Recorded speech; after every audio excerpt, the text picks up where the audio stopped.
Nostalgia is basically the whole name of the game in British politics, you know. It's sort of, there's tinges of it. What pushed England to expand globally? But all the time that they were developing this transatlantic trade, they were actually developing something that was unprecedented in human history. Called racial terror, because you are stripping somebody of their identity. He not only altered the essence of the Acropolis, but he did quite a lot of damage in the sculptures themselves. Having the originals connected wherever they exist. This is also a purely imperialistic story. So that is where I was coming. You take over the charge when it was 34%. After 150 years, you leave it at 1.8%. How did they evolve from being traders to becoming rulers? I mean, given the fact that we talk in English, so I mean, this is one of the parts of the British heritage. You name me that wasn't cruel sometimes toward its subjects. You need to remember the British Empire lasted 400 years. If you look at countries in the world which are most nostalgic about their empires, you'd have to put Russia at the top. I would say the British have quite a complex relationship with their imperial past. It's very different to, say, German attitudes to the Nazi period. I mean, does Britain still imagine itself as an empire?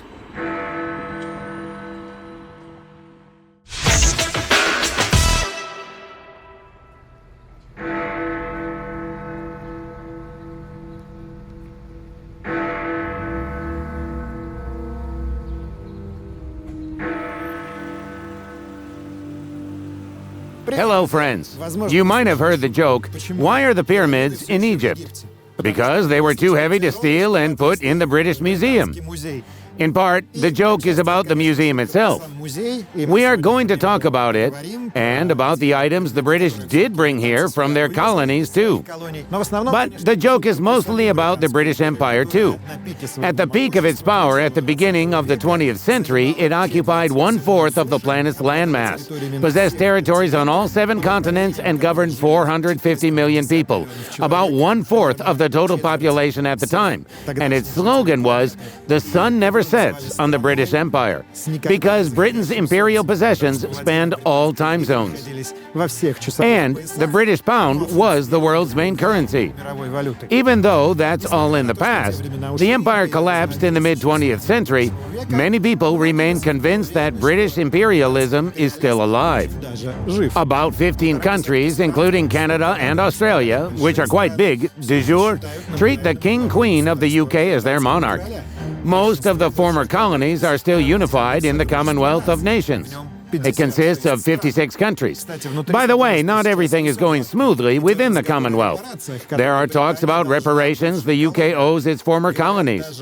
They are talking fantastic sums like 18 trillion pounds or 24 trillion US dollars or 8 times the UK's yearly GDP.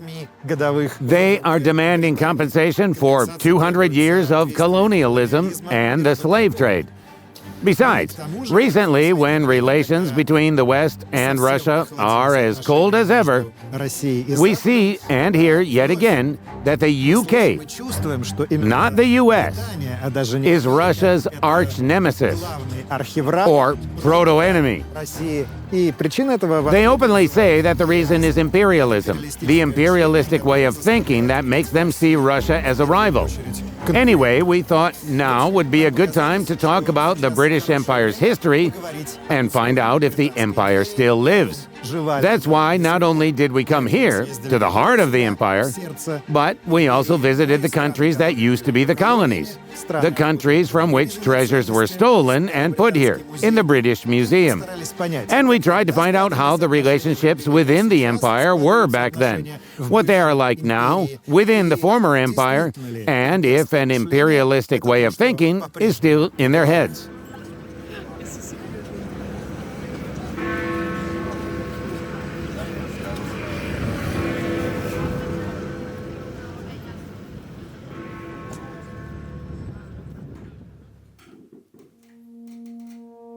Yeah, I think you need amnesia to be nostalgic, because if you properly knew what the empire involved, you know, the slavery, the environmental destruction, the famine, the exploitation, you wouldn't be so nostalgic about it.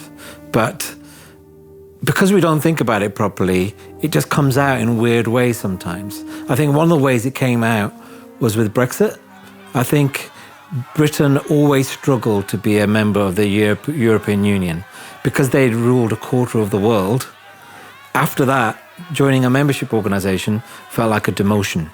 So for lots of British people, it never felt right that we were like taking instructions from France or Spain or having to compromise, given we basically dictated how the world ran for a large part of history. Speaking of nostalgia, imperial nostalgia, what specifically would British people be nostalgic of? Gosh, so many things. I mean, if you look at the films that we make about the British Empire, they tend to be very rose-tinted views of India. If you look at the documentaries that even now we see on BBC Two, I think it comes out in the way our politicians talk about Britain. They were often talking about Britain as being world leaders. And I think a lot of that goes back to the fact that we ran this huge empire and we still feel nostalgic about it in all sorts of ways.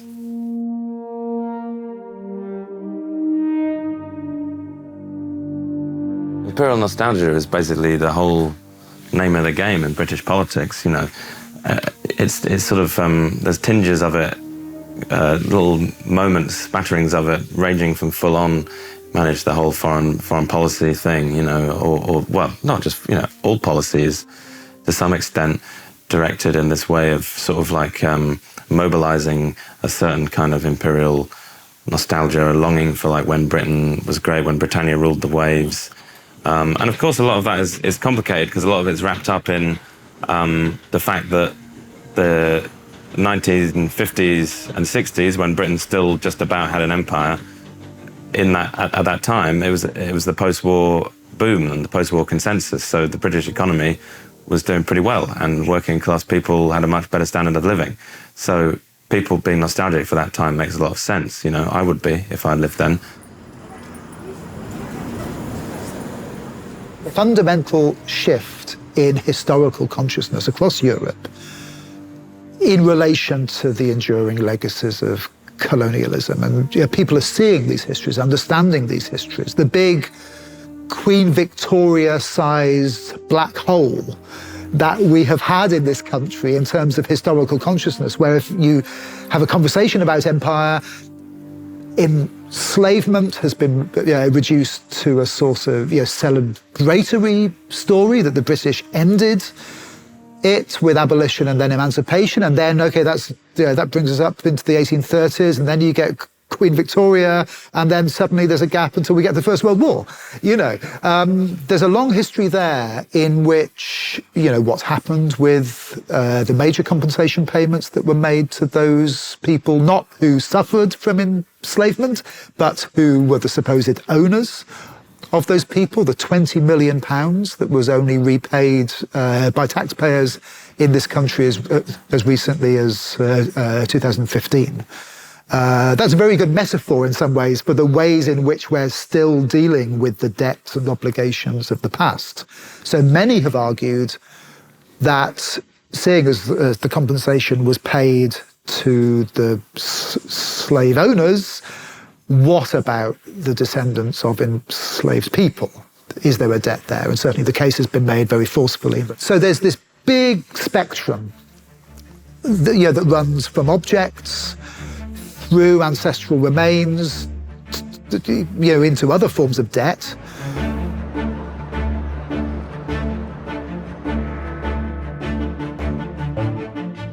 In 1753, in London, scientist and Dr. Hans Sloane died. He left behind an unusual will to sell the government his collection of natural rarities and art he'd been collecting his whole life for £20,000. Now it would be $5 million US. Parliament agreed and passed an act establishing the British Museum. 3 collections were joined together, that of Sloane, 2 libraries that belonged to Robert Harley, the first Earl of Oxford, and Robert Cotton's collection. Besides, the royal family donated a part of their literary collection. On 15th January 1759, the British Museum first opened its doors for visitors. For storing this collection, they provided Montague House, a mansion in the Bloomsbury district of London. Entrance was free, but you could visit the exposition only if you had a special permit. In fact, it meant that the museum was only open to wealthy citizens, to whom trustees and curators would give personal guided tours. It didn't stop the museum from expanding rapidly. In the 19th century, it was popular among the British elite to donate rarities and pieces of art they'd brought from the colonies. Soon, the small Montague House wasn't enough.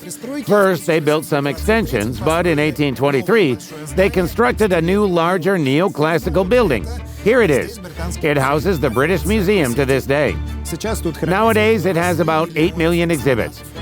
Interestingly, most of them are stored in conservation facilities, and only 1% of the collection is put out on display at a time. This is one of the arguments used by people who want the treasures returned to their countries of origin. They ask, what's the point of keeping them in London if they are hidden here anyway?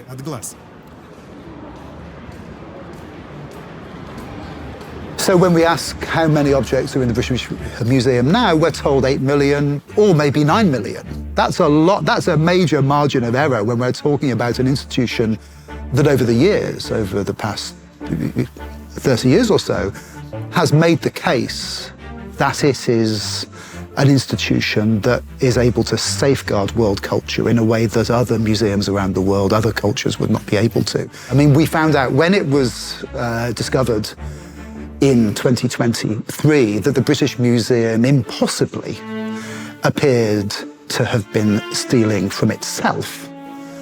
The reason that such events and alleged incidents were possible was that there isn't a comprehensive, accurate public archive of the objects in the British Museum, even now. This is a true detective story. It was first shared by the Danish art dealer Itai Gradel. According to him, about 10 years ago, he found a Brit on eBay with the username Sultan1966, who put a 19th century Medusa cameo up for sale. He charged only £15. The Dane bought and resold it for several thousand. He realized the cameo wasn't the only thing Sultan1966 was offering. He continued putting up rings and other small jewelry on eBay. As the Danish art dealer said later, he thought the seller was an amateur who had no idea about his item's value and deliberately started offering him more money because he felt bad. The owner of the collection confirmed that he had no idea how these things worked. He just took the items from his late grandfather's collection, who owned a thrift store in York in the early 1950s. It went on until several years after these deals started. Gradel saw photos of some of the cameos that Sultan put up for sale in the catalog of the British Museum. Then he realized that it all stank and started his investigation. It turned out that the PayPal account this Sultan was using belonged to someone with the same name as one of the British Museum's curators, Peter Higgs. Sultan's email address had the word Bodrum in it. Higgs was in charge of the Department of Greece and Rome and even wrote a book about Greek sculptures from Bodrum. And the icing on the cake, Higgs' Twitter handle was @Sultan1966. He wasn't really trying to hide. It turned out the artifacts were stolen by Peter Higgs. An enormous scandal broke out. He was fired and tried. Soon after, the British Museum director resigned. Although officially his resignation didn't have to do with this story, everyone understood that it did. Why did everyone start talking about getting exhibits from the British Museum? They felt it was the right moment because the head of the Commonwealth had changed, the monarch had changed. So there was an opportunity to raise this issue again. Besides, the general political situation in the world caused these topics to be brought up again. All this anti-colonialist rhetoric, the review of the former hegemon's influence, the monarchy, and so on. This all contributed to these talks and these debates. Why are we holding on to Priam's treasure in the Pushkin Museum? It wasn't even us who excavated it. That's right. We took it as a trophy during the Great Patriotic War. Yes, as a trophy, but for a long time, the Soviet Union never acknowledged that they had it. It was hidden, right? It was exhibited only in the post-Soviet period. The post-Soviet period. So it's also pretty illustrative. It is a trophy, all right. But we'll hide it. Yes, until better days. The British don't hide them. Of course, the creation of this collection had to do with pillaging and exotic goods. It was all based on the belief that the locals wouldn't value them. They wouldn't realize what treasures they possess, their antiquity, their beauty and significance. Only we can evaluate it. So in reality, the British Museum as we see it now is really a 19th century institution. That is when anthropology, world culture collections are coming in, it's when antiquities are coming in larger numbers. The arrival of the Parthenon marbles in the early years of the 19th century. So you're quite right, the Parthenon marbles are another one of those really iconic instances where the demand for returns of items that were taken, obviously under circumstances where there is no clear evidence that there was consent, that these things were taken legally.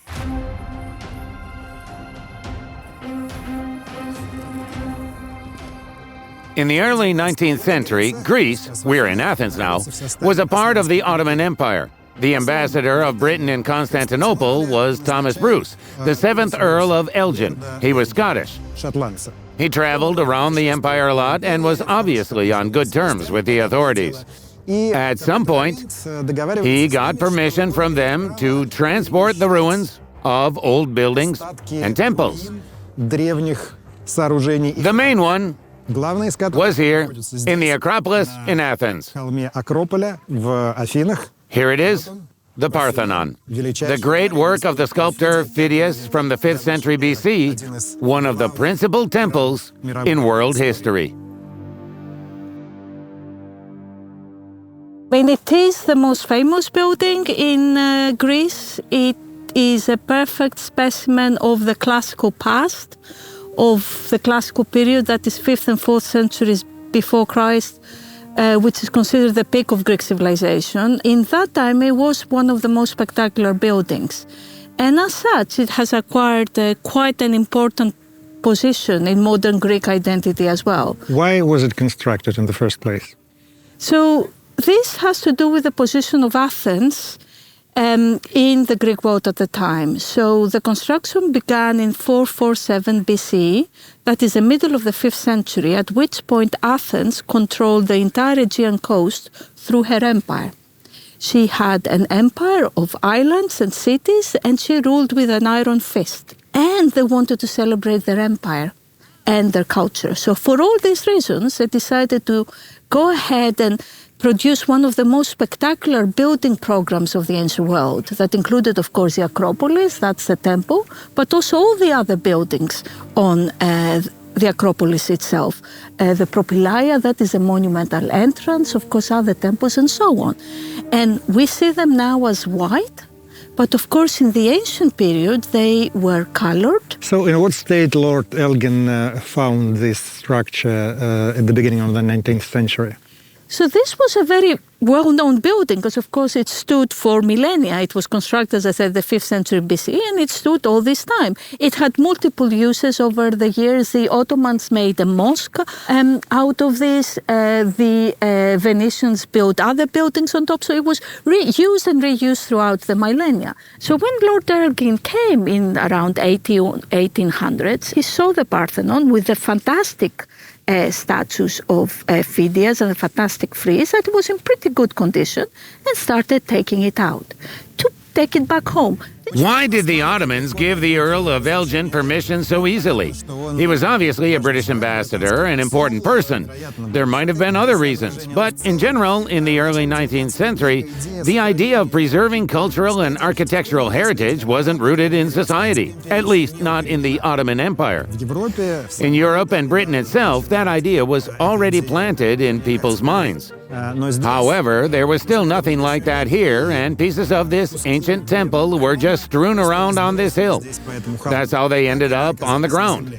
When the Turks occupied Athens, munitions were stored here for a long time. In 1687, when the Ottoman Empire was waging one of its numerous wars, that time with the Venetians, during the shelling, a Venetian cannonball struck the Parthenon where the munitions were kept. They detonated a huge explosion. Ever since, the remnants of this majestic temple were scattered around here, which the Earl of Elgin took advantage of.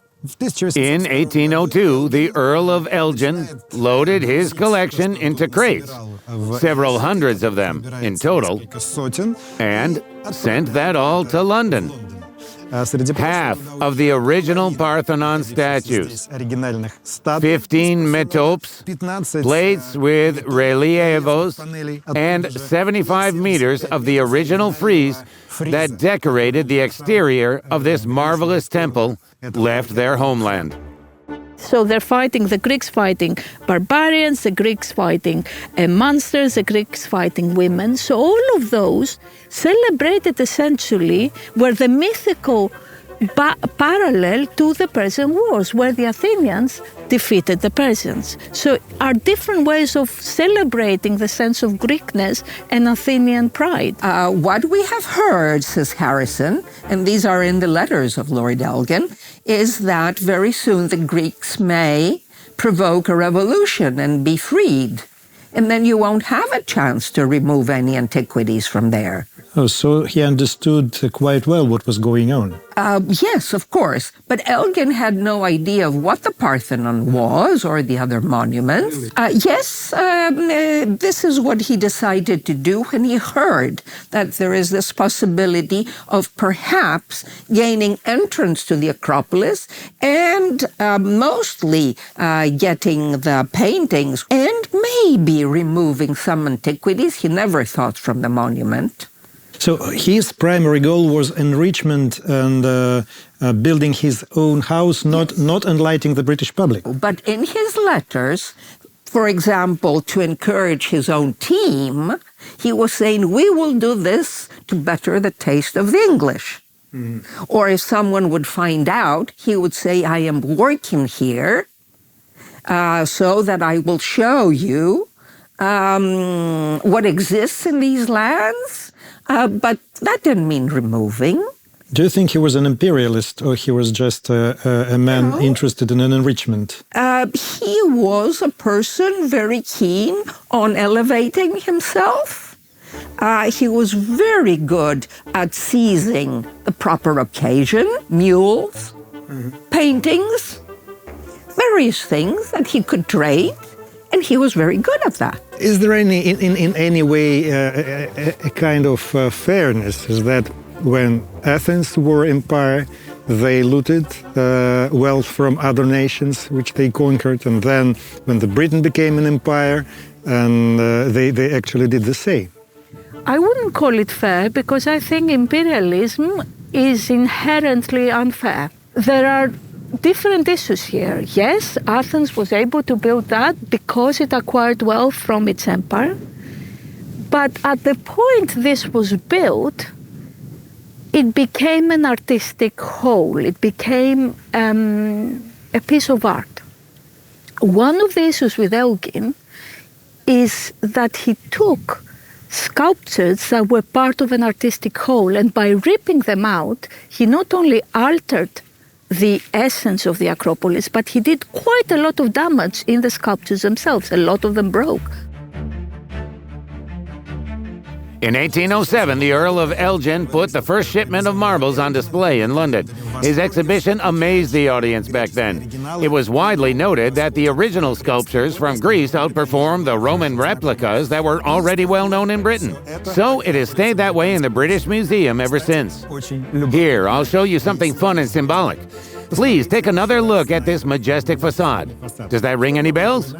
Right, the facade of the British Museum. You can see the same number of columns even.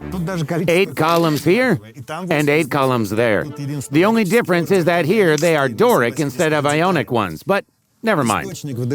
So now we see what inspired architect Smirke to design his building. Although the museum was built decades after the Earl of Elgin procured those marbles, this design is such a clear reference to the museum's greatest treasure, holding such an ironic and, in a way, sarcastic message to be passed on up to this day.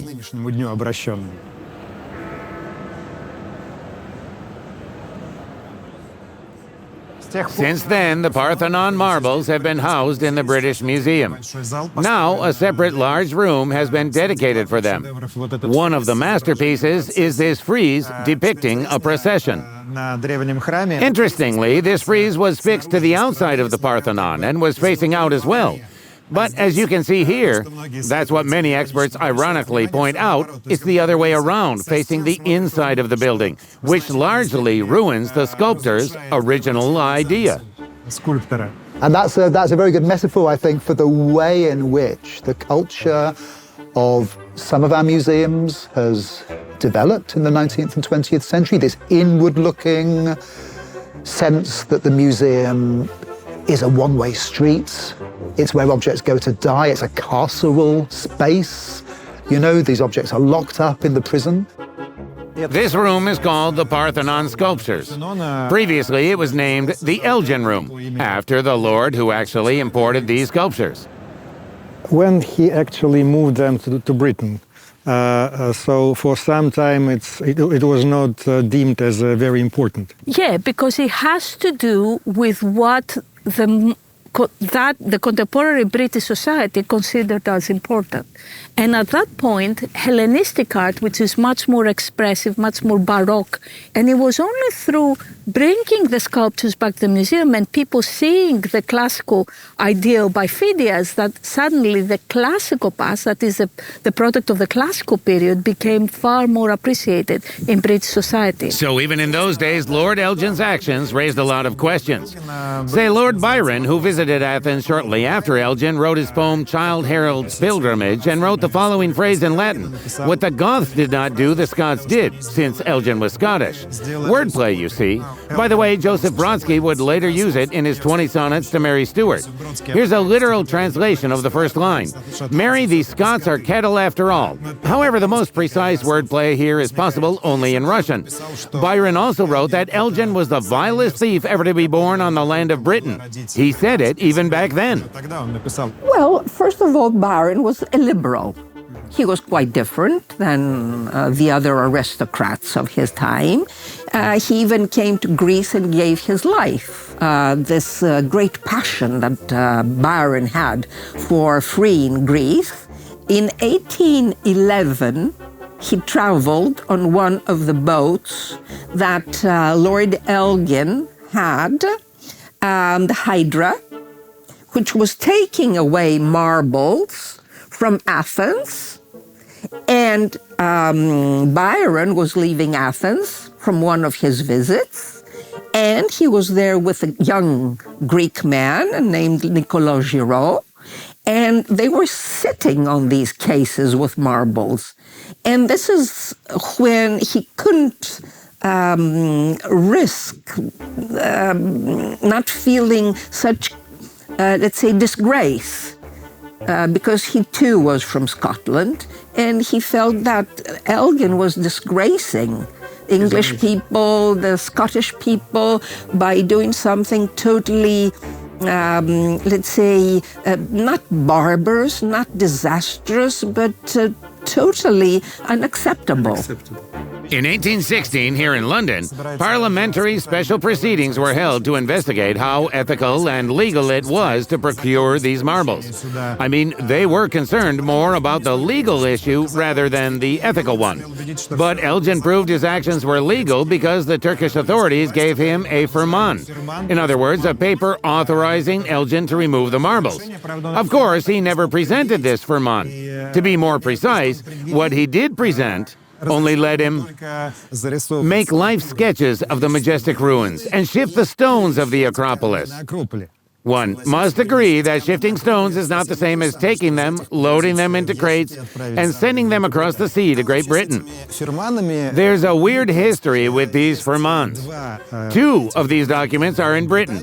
One is in Italian with no signatures at all, while the second is a translation into English signed by the then Ottoman government head.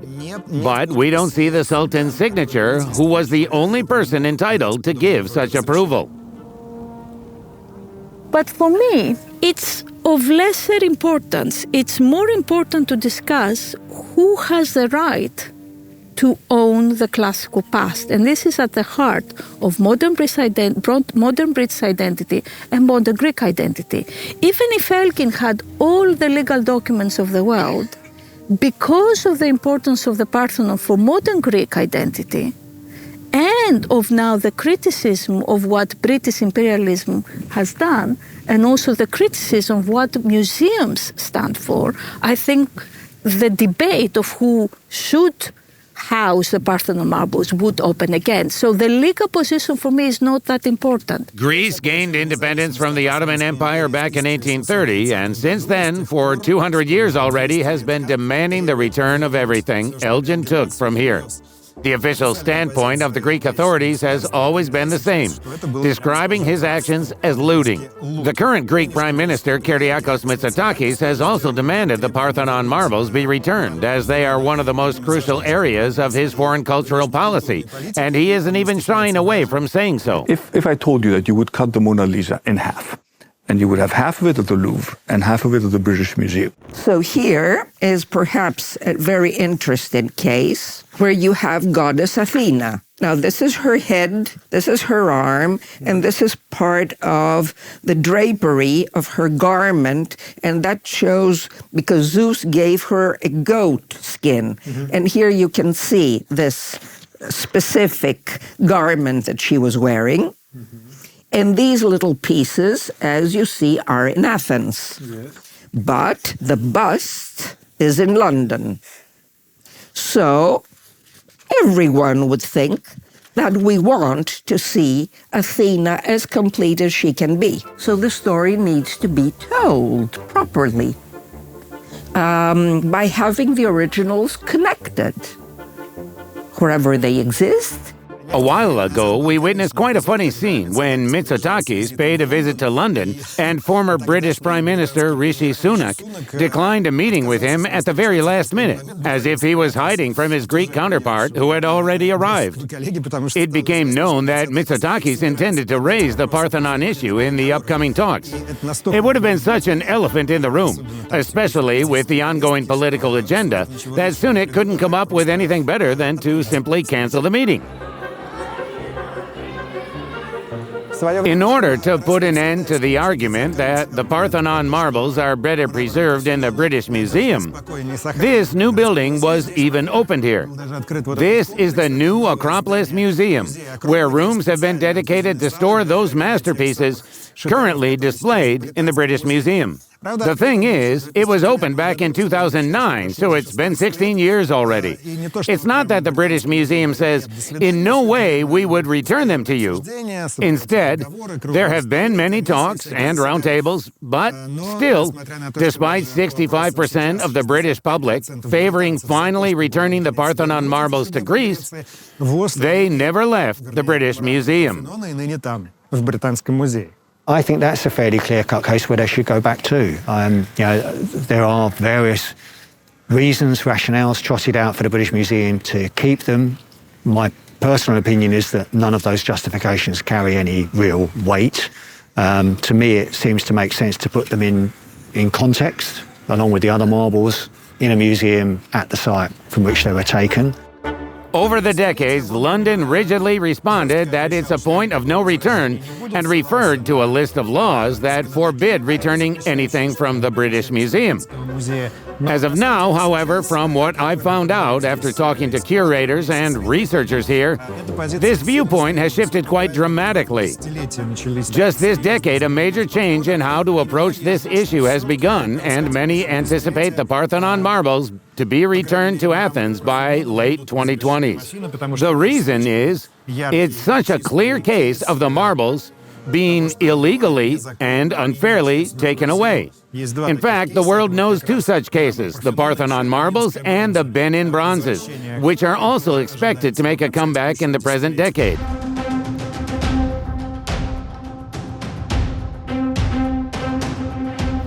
In the late 19th century, part of what we know today as Nigeria was occupied by the Kingdom of Benin. Its territory was once of great interest to London. Trade routes essential to the Royal Niger Company passed through the region.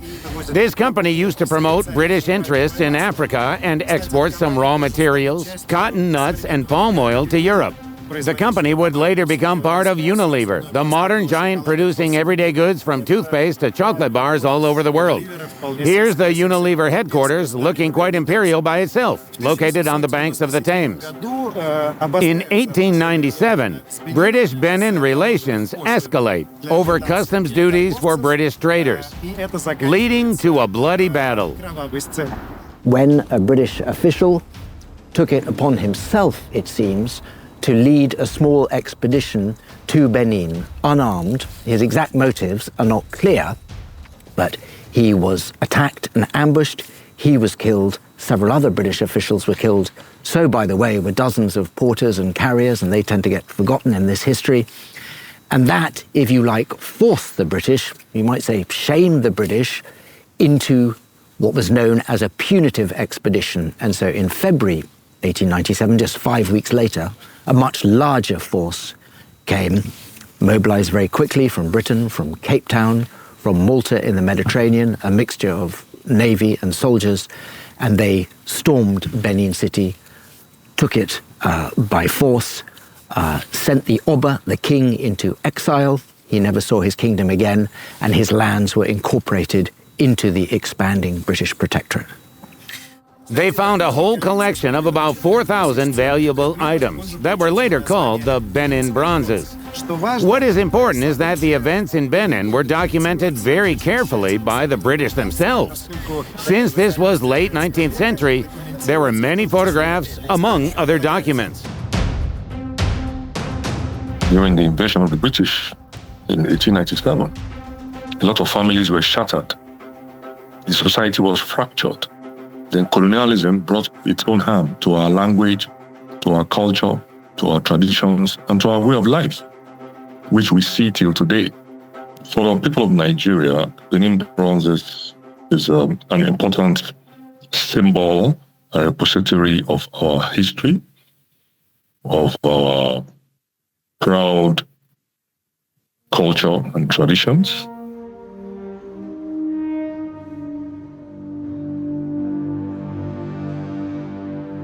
These tablets were taken from the walls of the royal palace in plundered Benin. The palace itself was also destroyed. Despite the name, most of the artifacts are not bronze, but brass and sometimes ivory. Indeed, very fine work. These images of the Oba, the local ruler, are especially notable here. You can recognize him by this special cap and these necklaces on his neck that completely covers it up to his chin. This was considered a sign of high nobility. Usually such tablets were made in honor of the deceased Oba, when a new one would come to power. The deceased was considered the patron of those who still remained in this world. The British Museum now possesses about 900 of these tablets. Many more were seized, but they have since been scattered around many museums in Europe. They ended up in the Netherlands, Germany, some of them ended up in America, but still the collection here in the British Museum is the largest. And as I said, along with the Parthenon marbles, this is the most obvious and clear textbook case of how art objects were simply stolen and brought to England without any consent from their owners. What kind of consent could there be if Benin was destroyed and annexed? Well, the thing is, these bronzes were looted from the palace in the first place. And the palace is a public institution which is the symbol and the repository of our heritage. Quite recently, in 2021, they began to return Benin bronzes free of charge as restitution. Cambridge University was the first to do that, by the way. There was student unrest there. As a result, the university returned a rooster figurine that had been on display in the dining hall at one of the colleges for a long time. Later in November 2022, the Horniman Museum in London handed over 72 items to Nigeria, including bronzes. In the same year, Germany returned 21 items it had been storing. But things went awry. The Nigerian president gave the received artifacts to a descendant of the Benin kings, Uwari II. So these items were not put on display for the public, but became someone's private property. And they may even be sold at auction. We have many questions for Nigeria after this story. Not a single bronze was returned there.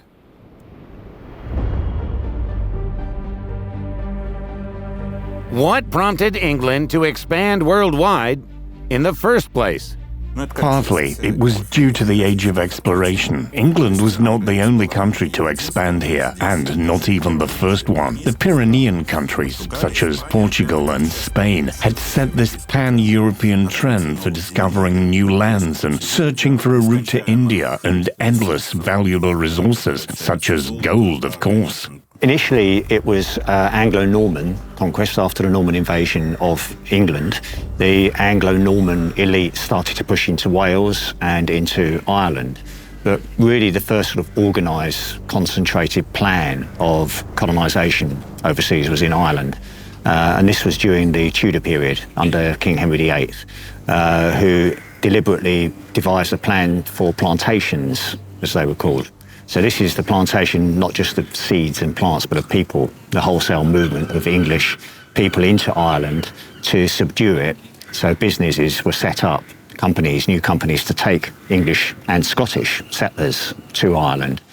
And really that combined colonisation of Ireland by the English and the Scottish was what gave rise to a British identity, a new identity of Britons, not just English, not just Scots, not just Welsh, but Britishness was really forged on the anvil of Ireland in the act of colonising Ireland from the mid-16th century onwards. In the 17th century, early 17th century, that laboratory for colonisation in Ireland started to be a springboard for colonisation across the other side of the Atlantic as well, on the eastern seaboard of America. In 1453, England finally lost the 100 Years' War to the French. London lost almost all of its possessions on the continent, which was a significant part of modern France and Belgium. At the same time, it lost the opportunity to take over the French throne. I don't mean London, but the English king, of course. They had been craving this for a long time, but they didn't succeed. The king had to think where he could redirect his desire to conquer new lands. In 1492, the answer came from this man who had nothing to do with England. This is Christopher Columbus, who discovered America. By the way, there's a monument to him on one of the most luxurious squares in London, Belgrave. The Spanish embassy is located there. Perhaps that is the reason why it is here. The British realized that they needed to discover new territories overseas. Spices were especially tempting. Pepper, cloves, nutmeg, cinnamon, ginger. Venetian merchants had been bringing them from Asia for quite a while along a long route through the Middle East and the Mediterranean. The English had wanted to take over this route and trade themselves. But Venice was a great power at that time. It had the most powerful fleet in the Mediterranean Sea, which was the most important waterway at that time. The idea to shake its monopoly on trade with the East seemed unrealistic. As you remember, this was the reason why Columbus went on his expedition. He was looking for another route to India, but he reached the Caribbean. They began to call them the West Indies back then. We will talk about this later. A sailor and merchant from Genoa, Giovanni Caboto, John Cabot, was among those who were trying to find a route to India sailing to the northwest. He came to England, to Bristol, in 1495 and received a patent from King Henry VII to explore and develop conquered lands on behalf of London. A year later, John Cabot, that was Giovanni's English name, sailed west on a small ship called the Matthew with a crew of 18 people. After an exhausting journey, they landed on an island, but we still don't know exactly which one it was. Most likely, it was the north of Newfoundland, which is in modern Canada. John Cabot called this island Terra Prima Vista, which literally means the first land that had been seen. Like Columbus, he believed he had discovered a route to India. He turned back to Bristol and brought good news, so they equipped him for a new expedition. He sailed to the same place again on 5 ships with 200 people, but all of them were lost at sea. Was Columbus's expedition a success or failure? Historically, that is a tricky question. Right. That was a tricky question. He promised the kings of Castile that he would bring wealth, spices, and gold. Unfortunately, he failed to fulfill this promise. Cabot did not find gold. He did not find a way to the east, spices, and so on. But this sandbank near Newfoundland was discovered during his voyage, and cod fishing subsequently became an important source of income for the country. Look at this warship right on the Thames. This is the HMS Belfast Museum that was used during the Second World War. You probably know that England is called the Mistress of the Seas, and the English fleet is the pride of England. This is a purely imperialistic history as well. In 1495, King Henry VII founded the first royal dock in Portsmouth. He died in 1509, and by that time, London already had 5 warships, 2 of which were 4-masted sailing carracks, much larger in size than the average merchant ship. The next English king was Henry VIII, who is famous for divorcing 2 and executing another 2 of his 6 wives. He also saw the Navy as the key to the country's defense. England built almost 50 ships at new shipyards. Those ships could carry many more guns on board than before, 20 heavy and 60 light guns. Another innovation was that they could fire a broadside when all the guns on one side of the ship fire simultaneously. Such ships fight in a line to maximize firepower. This is where the name, Ship of the Line, comes from, by the way. Of course, innovation is a costly affair. London tried indirect methods of earning money and fighting rivals. So Spain and Portugal were carving out colonies in Central and South America and the Caribbean. England lacked the tax base and the financial base and the military power to challenge Catholic Spain and Portugal as England was becoming Protestant. And during these wars of religion and wars between monarchies within Europe, Elizabeth's option was to license, to give permission to privateers, men like Walter Raleigh and Francis Drake, to sail armed ships to the Caribbean and the Americas and to attack Spanish and Portuguese shipping. In the middle of the 16th century, the Crown started issuing letters of marque.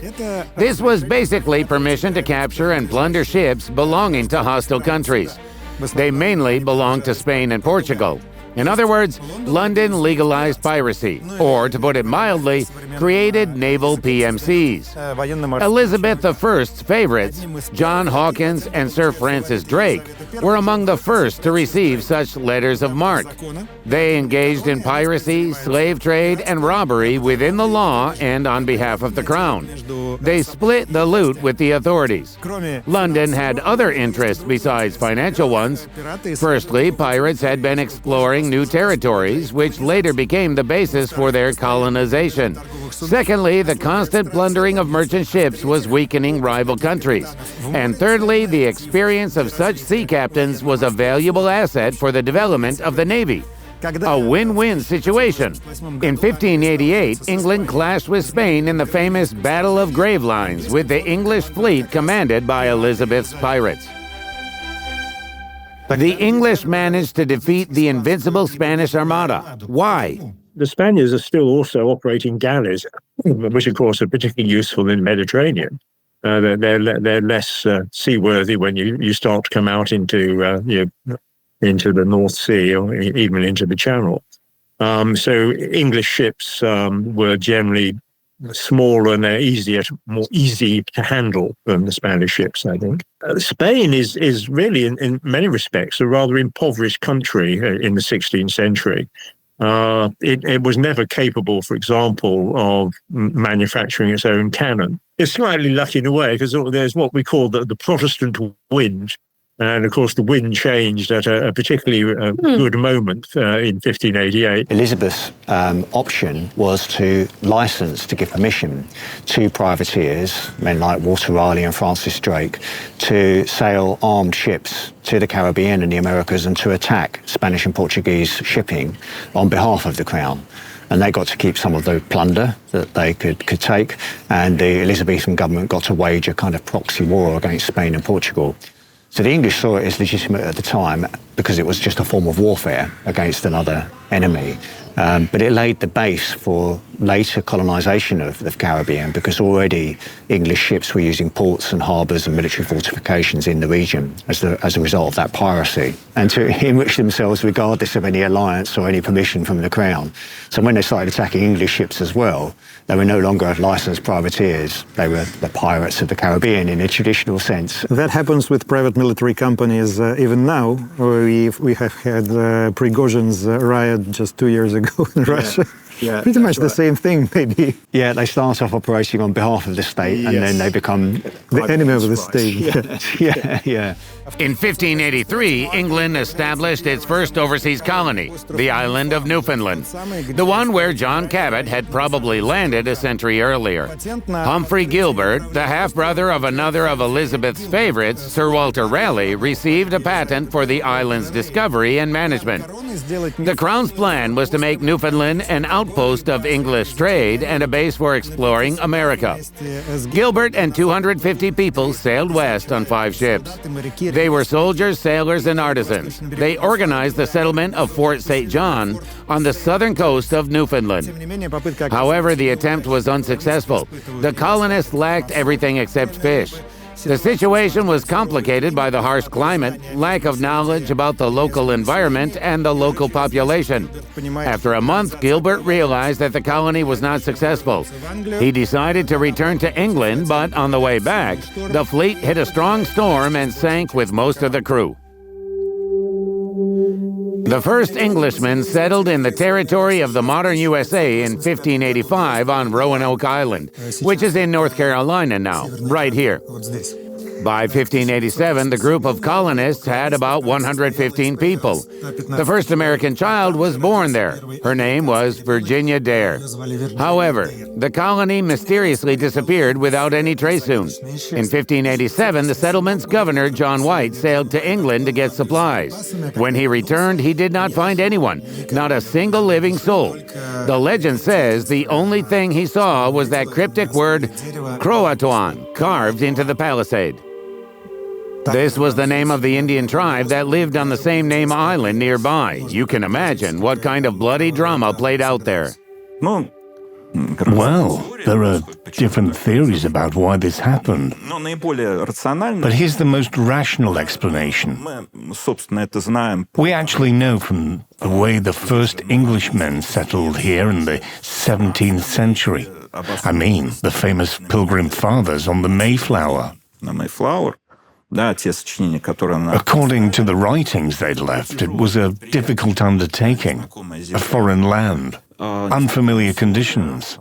That's where Thanksgiving Day comes from. The Native Americans saved those newcomers. That's the first group of pilgrims. That's where Thanksgiving Day comes from, right? Yes. When they eat turkey, right? Yes, exactly. That's an American myth. This is how historical myths arise. We know that the first group of pilgrims, led by Bradford in Plymouth, the future Plymouth colony, had a very hard time there. The first winter was followed by disease and hunger. They did not know what to grow, how to grow food in this territory, and so on. The knowledge and help of local residents was an important factor of their success. Therefore, the fact that this very first colony that was founded in the 16th century in 1587 did not cope with these challenges. Does not sound strange, right? The first successful colonies in North America are those 13 territories that later gave rise to the United States. Those were the colonies of New England, New Hampshire, Massachusetts, Rhode Island, and Connecticut. They became a refuge for the Puritan pilgrims. The Puritans were followers of a radical Protestant movement, Calvinism, and advocated for the complete strict cleansing of the Anglican Church from any remnants of Catholicism. As a result, they were so strict that they themselves were persecuted in England. So they migrated to America, arrived there on the ship called the Mayflower. Here it is. In 1620, they mastered agriculture, fishing, hunting, and began trading with the Indians. The middle colonies located to the south are New York, Pennsylvania, New Jersey, and Delaware. The first two were founded by the Dutch and the Swedes, but later they came under English control. You probably know that New York was initially called New Amsterdam. Thanks to its convenient port, it quickly became a very rich and successful city.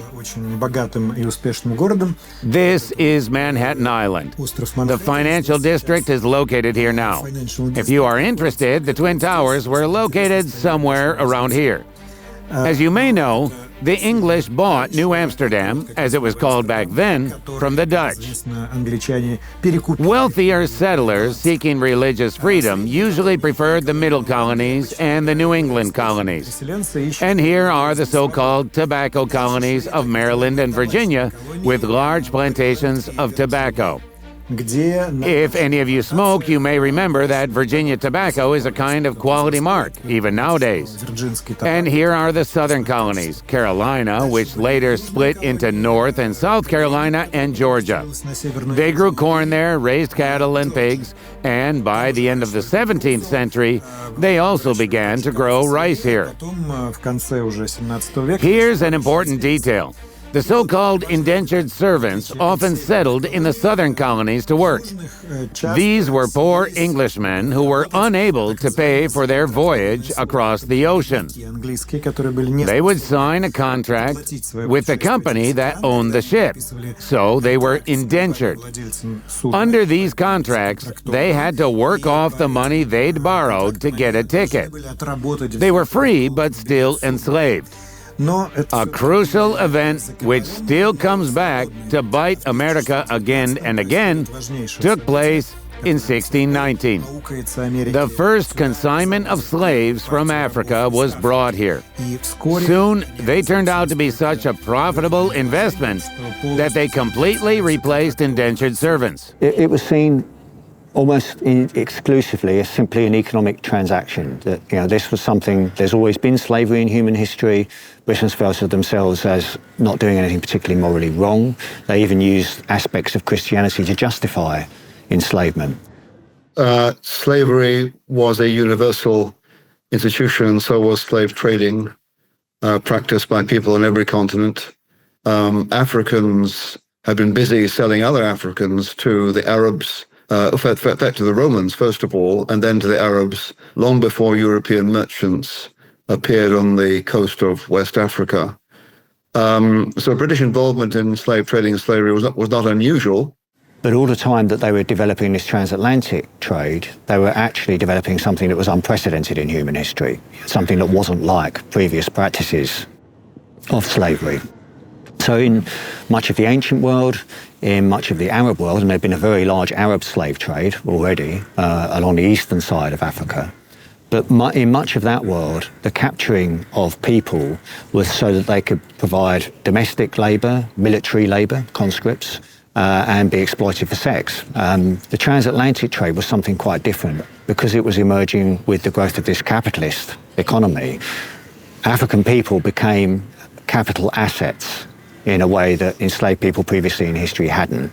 So you could leverage loans on the basis of the number of people you owned. They would be put to work and captured purely for commercial purposes, not to be domestic servants, not for other domestic roles. It was really bad. If you actually drill down and look at the day-to-day existence of enslaved Africans, and that's really where I've done most of my research, it was what we call racial terror. because you are stripping somebody of their identity. You're stripping them of their rights, so they have no rights whatsoever. You're stripping them of any form of agency or control that they have, and you are making them subhuman. So Caribbean historians argue that transatlantic chattel slavery was worse than other forms of slavery, countering the argument of the apologists. So what makes them say it was worse? Well, if you look at what happened in places like Jamaica, it's shocking. It's so shocking, we can't even make films on it. You know, I've tried to make films on the BBC about the first 5 years of an enslaved person, and they've said, no, it's too shocking. Because if you take a fit warrior from West Africa, you capture him, and he's made it across the Atlantic, the Middle Passage, which is like a concentration camp at sea, packed in, brutalized, no space to move. They make it to the West Indies. How do you break in that warrior? You humiliate them, you dehumanize them, and you break them in such a way that they will become compliant. So they had things that they would do on the plantation to break in slaves. There's a diarist from Jamaica, Thistlewood. One of the things that he did was called Darby's dose. That's where you have one enslaved African shit in another enslaved African's mouth or piss in their eyes as a form of brutalizing them. Not only physical beatings and whippings, but also sexual assault. Male rape was a tool of empire, because how are you going to break these people in, humiliate them, break them down to nothing, and then remake them as slaves? So really it was the transatlantic slave trade that enabled European powers, and particularly Britain, to embark on what's been called the Great Divergence, to move away from the standards of living that much of the world had had around 1600, and start to industrialise, to urbanise, and to become much more wealthy and much more powerful. Transatlantic slavery wasn't the only input to that. There was things like coal reserves, there was a political dispensation, security for money and so on, political institutions. But it was one of the ingredients. Slavery was one of the ingredients that enabled that very rapid takeoff of the British Industrial Revolution, the first industrial revolution in the world. According to the ethical norms of that time period, was it considered normal, or did they start realizing that slavery wasn't a good idea? Until the mid-18th century, it was normal. Starting with the second half of the 18th century, the abolitionist movement started in England. But it wasn't mainstream yet. The first trials took place in Britain in 1707. I should point out, England and Scotland had united as one kingdom. A unification happened. De jure, Great Britain was born. United Kingdom. Yes. Before the mid-18th century, there were attempts by slaves who resided in the British Isles. But court trials always confirmed the right to possess slaves. However, in 1772, the first unusual trial happened. One slave owner wanted to take his slave to Jamaica and sell them. With white abolitionist support, that slave sued their owner, and King's Bench, one of the highest courts in Great Britain, decided that nowhere in the English statutes did it say that one could limit an individual's freedom of movement against their will and just take them away from their home. English laws never allowed that. So slavery existed within England, too. There were about 14 or 15,000 slaves. Not too many. They mostly were servants, because black people, footmen, were a sign of status, or maids. Were they also considered slaves? Yes. In 1765, Great Britain passed the Stamp Act, which required that all printed materials and documents be printed on special stamped paper. America saw it as another tax, especially since the colonists weren't represented in the British Parliament and didn't have a right to vote. The response was a movement called No Taxation Without Representation. They didn't obey the royal agents and destroyed the stamped paper or sent it back to London. In 1773, as a protest against the tariffs introduced by the Parliament, Sons of Liberty activists, an organization on the east coast of America, trespassed on British ships in Boston Harbor and threw crates with tea into the water. The incident is known as the Boston Tea Party. It's considered one of the precursors to the American Revolutionary War. In 1774, the colony's representatives met in Philadelphia at the Continental Congress, where they signed the Declaration and Resolves, and a year later, near the cities of Lexington and Concord in Massachusetts, the first shooting started. The colonists and the British troops that first arrived went into battle. It's one of the problems was that, in a sense, you're fighting a population, as well as the Continental Army, which is raised by Congress. One factor was that the American Congress doesn't fight a war in the way that the British expect in terms of the financial aspects of it. Actually, American militias, colonial militias, are very, very significant in holding down particular areas. There's the environmental factors as well. It's not an easy country in which to fight. And particularly up in sort of the northeast, in the sort of forested areas of New York State and so on up there. And ultimately, Britain lost the population in a sense. In 1783, the Treaty of Paris was signed between London, which lost that war, and the colonies, which won it. England recognized the independence of the United States and established the new borders of America from the Atlantic to the Mississippi. The states evicted the British Empire to become a new global empire centuries later. The position of the government of the time was expressed this way. The colonists must give in and recognize the supremacy of the Crown and the British Parliament, lay down the arms, and after that, the king will show mercy. Yeah, that's how it was. The colonists didn't want those conditions anymore. Besides, the rise of national identity was starting in the colonies. While the conflict was happening, the nation was born. In the course of those 13 years, the English colonists, the subjects of the English monarch, turned into Americans. They turned into Americans. Yes, they were the ones who started building their nation. There was a schism inside the colonies too. Not all colonists were ready to join the war for independence. After the war, after Britain recognized the 13 colonies' independence, around 100,000 people left those colonies. Did they go back to England? Some went to England, but most went either to Canada or to the West Indies.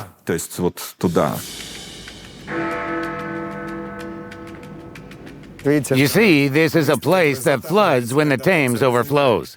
It looks as if we had been transported several centuries into the past. On the other bank is a very affluent district. It's called Canary Wharf Apartments. Flats are incredibly expensive there. Interestingly enough, it is indirectly connected with one of the most controversial periods of the British history, because at the beginning of the 18th century, there used to be docks here. Ships that came from the West Indies were unloading there. What is the West Indies? These are islands in the Caribbean, such as Barbados or Jamaica. They seemed like an attractive destination for London because tropical goods like sugar, tobacco, and coffee could be exported from there. Besides, it was an essential strategic outpost between Europe and the Americas. The West Indies produced from 80 to 90% of sugarcane that was consumed in Europe. The demand for sugar grew along with the popularity of tea and coffee. If, in 1700, Great Britain consumed about 2 kilograms per person, a century later, that figure rose to 8 kilograms. This period is controversial because who worked at plantations in the West Indies in North America? Right, slaves, who were brought by the English from Africa. They say that out of 15 million slaves brought from Africa, no less than 2 million died on their way to the West Indies. Besides, some historians believe that the figures were understated on purpose, and the real number of slaves could be about 100 million individuals. London ended the transatlantic slave trade in 1807. In 1833, the British Parliament passed the Slavery Abolition Act, which freed slaves in the British colonies. Curiously, the West Indies economy, which was based on slavery, couldn't reach the same output as before. Britain was one of the leading powers, abolishing its own slave trade in 1807, and then abolishing slavery in many of its colonies, not all of them, in 1833. What caused it? There's a whole host of reasons. One of them is about enslaved people's resistance. So the revolution in Haiti, San Domingo, in the 1790s, was the first abolition of slavery. So Britain wasn't the first power to abolish slavery. It was enslaved people themselves overthrowing French rule, killing many of the French planters, and declaring themselves free and declaring slavery abolished in Haiti. That was the first moment of abolition in this transatlantic slave form, the abolition of that form. You go to the Guildhall in London, a major meeting place for business. There's a statue of Alderman Beckford from the 1800s. He was a slave trader, a mass murderer. At one point, he killed 400 enslaved Africans because they rebelled against him, but he was also Lord Mayor of London twice. And the reason why they built a statue of him in the 1700s, not the 1800s, sorry, in the 1700s, the reason why they built the statue was because he was critical of the king. And stood up for the city of London. So later on, when they wanted to valorize these slave owners and clean up or sanitize the history, they built a statue of him in the Guildhall. You may have noticed that Robert's surname is also Beckford. The thing is, his ancestors worked on the plantation of William Beckford, that same slave owner. Slaves were often given their master's surname. It was a common practice at that time. We have campaigned for this statue to come out, not just because he was a slave owner, but he was a mass murderer. Killed 400 people in 1760. That's not somebody you should be valorizing. So that's one example. There are not just statues, but also artifacts and installations that were paid for by slave owners. See that amazing building right there? Reminds me of either the Centre Pompidou in Paris or a thermal power station of some kind. We're here for a reason, as in 1600, a group of English merchants asked Queen Elizabeth I for the right to monopolize Eastern trade. They were mostly interested in spices, silk, cotton, and porcelain. Nearly 200 merchants, led by the Earl George Clifford, invested in the endeavor. By that time, he had made a fortune through pirate raids. In December 1600, Elizabeth of England signed the charter creating the Company of Merchants of London trading to the East Indies. Later on, the company would change its name to the more concise East India Company. It would be known as one of the first ever multinational business organizations. So this is where the East India Company's head office used to be, on the site of this unusual building. It had some fairly good continuity. The EIC was run by a court of directors while the funds were invested by many privateers who expected surplus profits, and not in vain. According to the royal decree, the company, as requested, was granted a trade monopoly in the waters between the Cape of Good Hope and South America. That is, all the way from present-day South Africa to Chile. That's basically half the globe. Initially, the merchants planned to focus on the eastern part of the said region, the modern Philippines and Indonesia. But the Dutch and French, respectively, were about to colonize these areas, so the English could not compete with them. That's why the East India Company turned its gaze to India.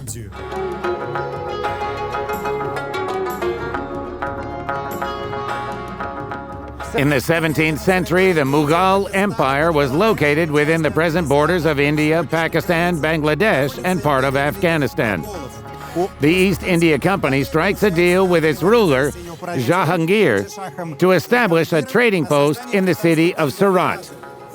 Later on, similar posts were opened in Bombay, Madras, and here in Calcutta, cities to become key strongholds for the British conquest.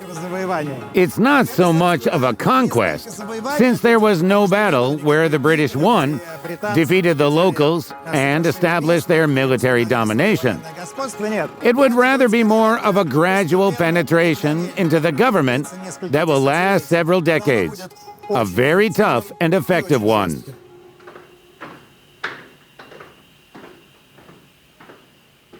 At that time, they encountered an empire that was at its height.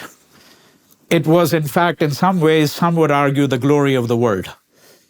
You know, you would have to compare it, what would be the comparable empires? None in Europe. None in Europe. It would be the Ottomans, it would be the Safavids, right? India, even under Aurangzeb, at least until the first half of his long reign of 40 years, right? India accounted for perhaps as much as 25% of the world's economy.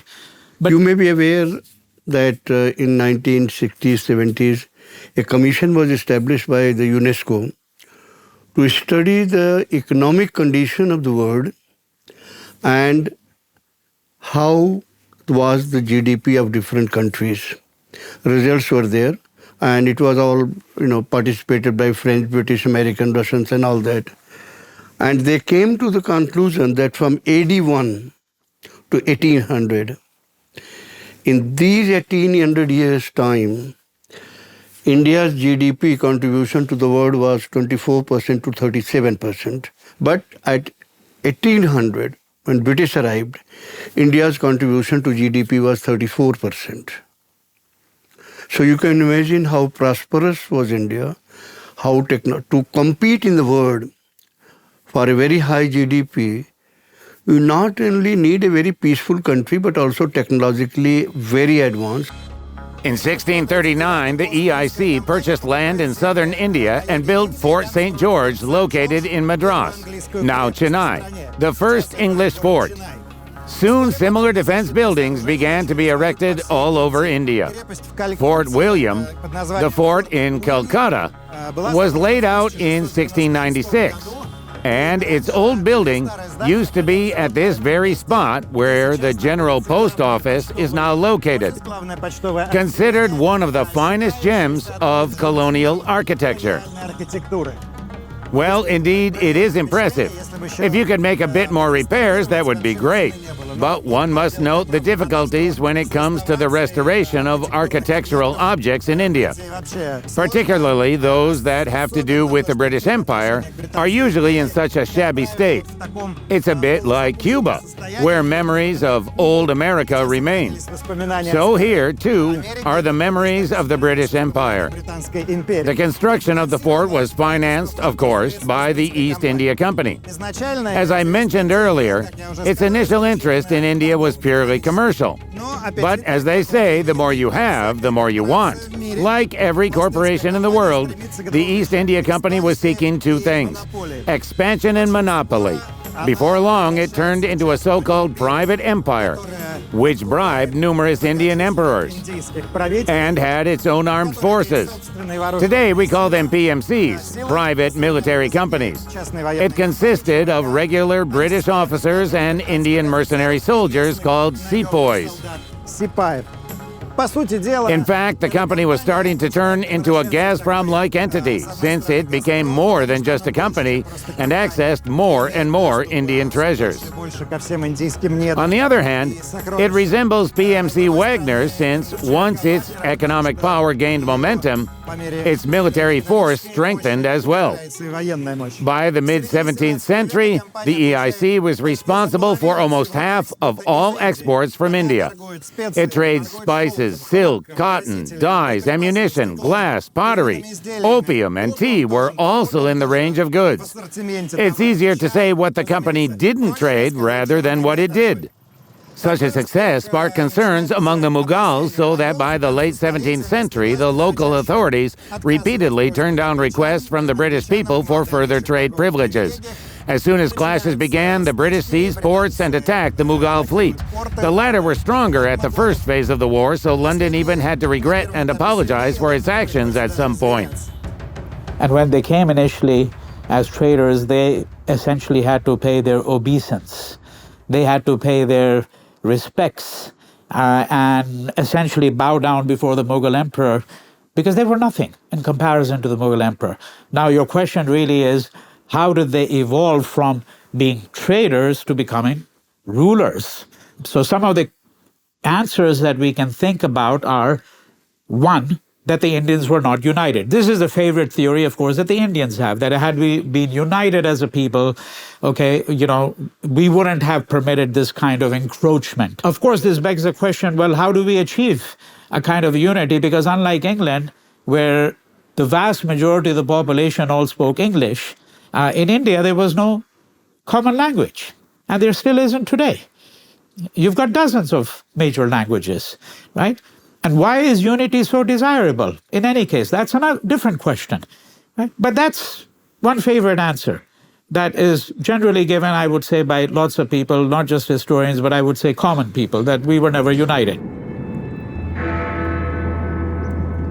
By the mid-18th century, the War of the Austrian Succession kicked off in Europe. The death of Emperor Charles VI was followed by several countries trying to contest his will and claim the Habsburg inheritance. There emerged two opposing alliances, Russia and Great Britain versus France, Austria, and Russia. Winston Churchill would later label the 7 Years' War as the First World War. At the time, it was underway even in North America, where France built a series of forts in the Ohio River Valley, marking the border between British and French territories. At the time, the 13 colonies were still under London's control, and the metropolis itself perceived the construction of forts as a threat to their interests. In 1759, the British won the Battle of Quebec and expelled French troops from what is known today as Canada. Under the Treaty of Paris concluded in 1783, France renounced its territorial claims east of the Mississippi to Britain. The fight between London and Paris also bled into Asia. By the middle of the 18th century, India's territory had been divided into zones of influence between French and English trading companies. Naturally, each of them strived to get rid of each other. Both sides followed the principle of divide and rule. That's why they bribed the leaders of various principalities, which there used to be a lot of. They turned them against each other by forming so-called subsidiary alliances. This led to local governors giving away the right to pursue foreign policy primarily to the English. The governors were also to pay a military funding tax for self-defense. In the beginning, it was more like racketeering, but later it transformed into what we know today as forced abandonment of sovereignty. If a principality refused to obey, it would be annexed. Here's a typical anecdote from the war that showcases the English methods. In 1756, Siraj-ud-Dawla became the head of Bengal. He preferred to cooperate with the French and demanded that the English stop fortifying Fort William in Calcutta, which the English refused to do. Soon enough, a military clash followed, with the English and French fighting in the Battle of Plassey in West Bengal. The joint Bengalese and French forces noticeably outnumbered the English, but local disagreements and the English habit of making deals came into play. The Bengalese were led by Mir Jafar, whom the British talked into making a good deal.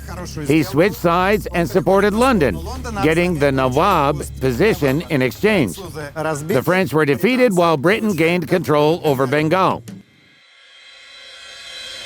It was the Battle of Plassey that marked the beginning of Britain's conquest of India. In 1760, they once again won a victory over France in the Battle of Juan de Wash. In 1761, Britain also won the Battle of Pondicherry, England's main checkpoint in India. By the end of the 7 Years' War, the British Empire became the world's biggest colonial power. At the same time, the British government here in India began to further interfere with the East India Company's affairs. Why? Nowadays, we see the same pattern. States don't like it when a new sideline state emerges inside them, with its own army and income that is almost bigger than the official income, as well as its own influential leader. In 1773, the government introduced the position of the Governor-General of India.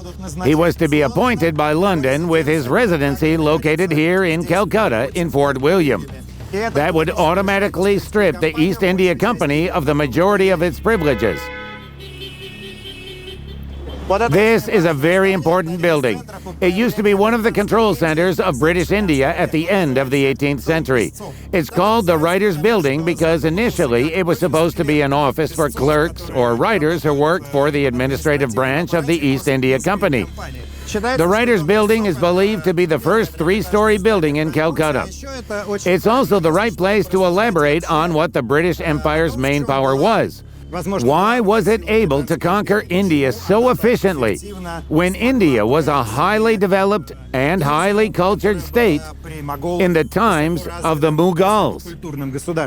Some people talk about the fact that England went through an industrial revolution, but that was after 1740, 1750. Okay? And certainly it is a case that that's a factor because we know that with the Industrial Revolution, we know that England was now a country that had become the leader, not just in Europe, but the leader all over the world, right? The Industrial Revolution didn't just create a middle class and create something called consumption, okay, which is part of the story of humanity today, that we are all consuming beings. What the Industrial Revolution required was a way of thinking about the world where the human being is a cog in the machine. Now, I think that there we begin to get to some of the essence of why the British triumphed. In order to have colonialism, you have to begin to think of people as cogs in the machine. To some extent, you have to dehumanize people. The machinery of big and small cogs that were low-level and high-level officials, they solved a variety of problems.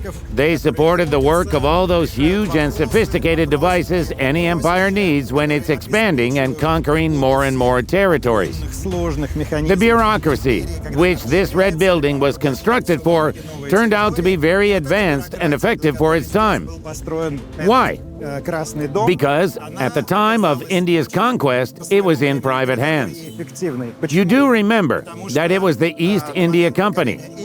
In matters like these, a privately owned corporation is always more efficient than the government, simply because it's managed more effectively.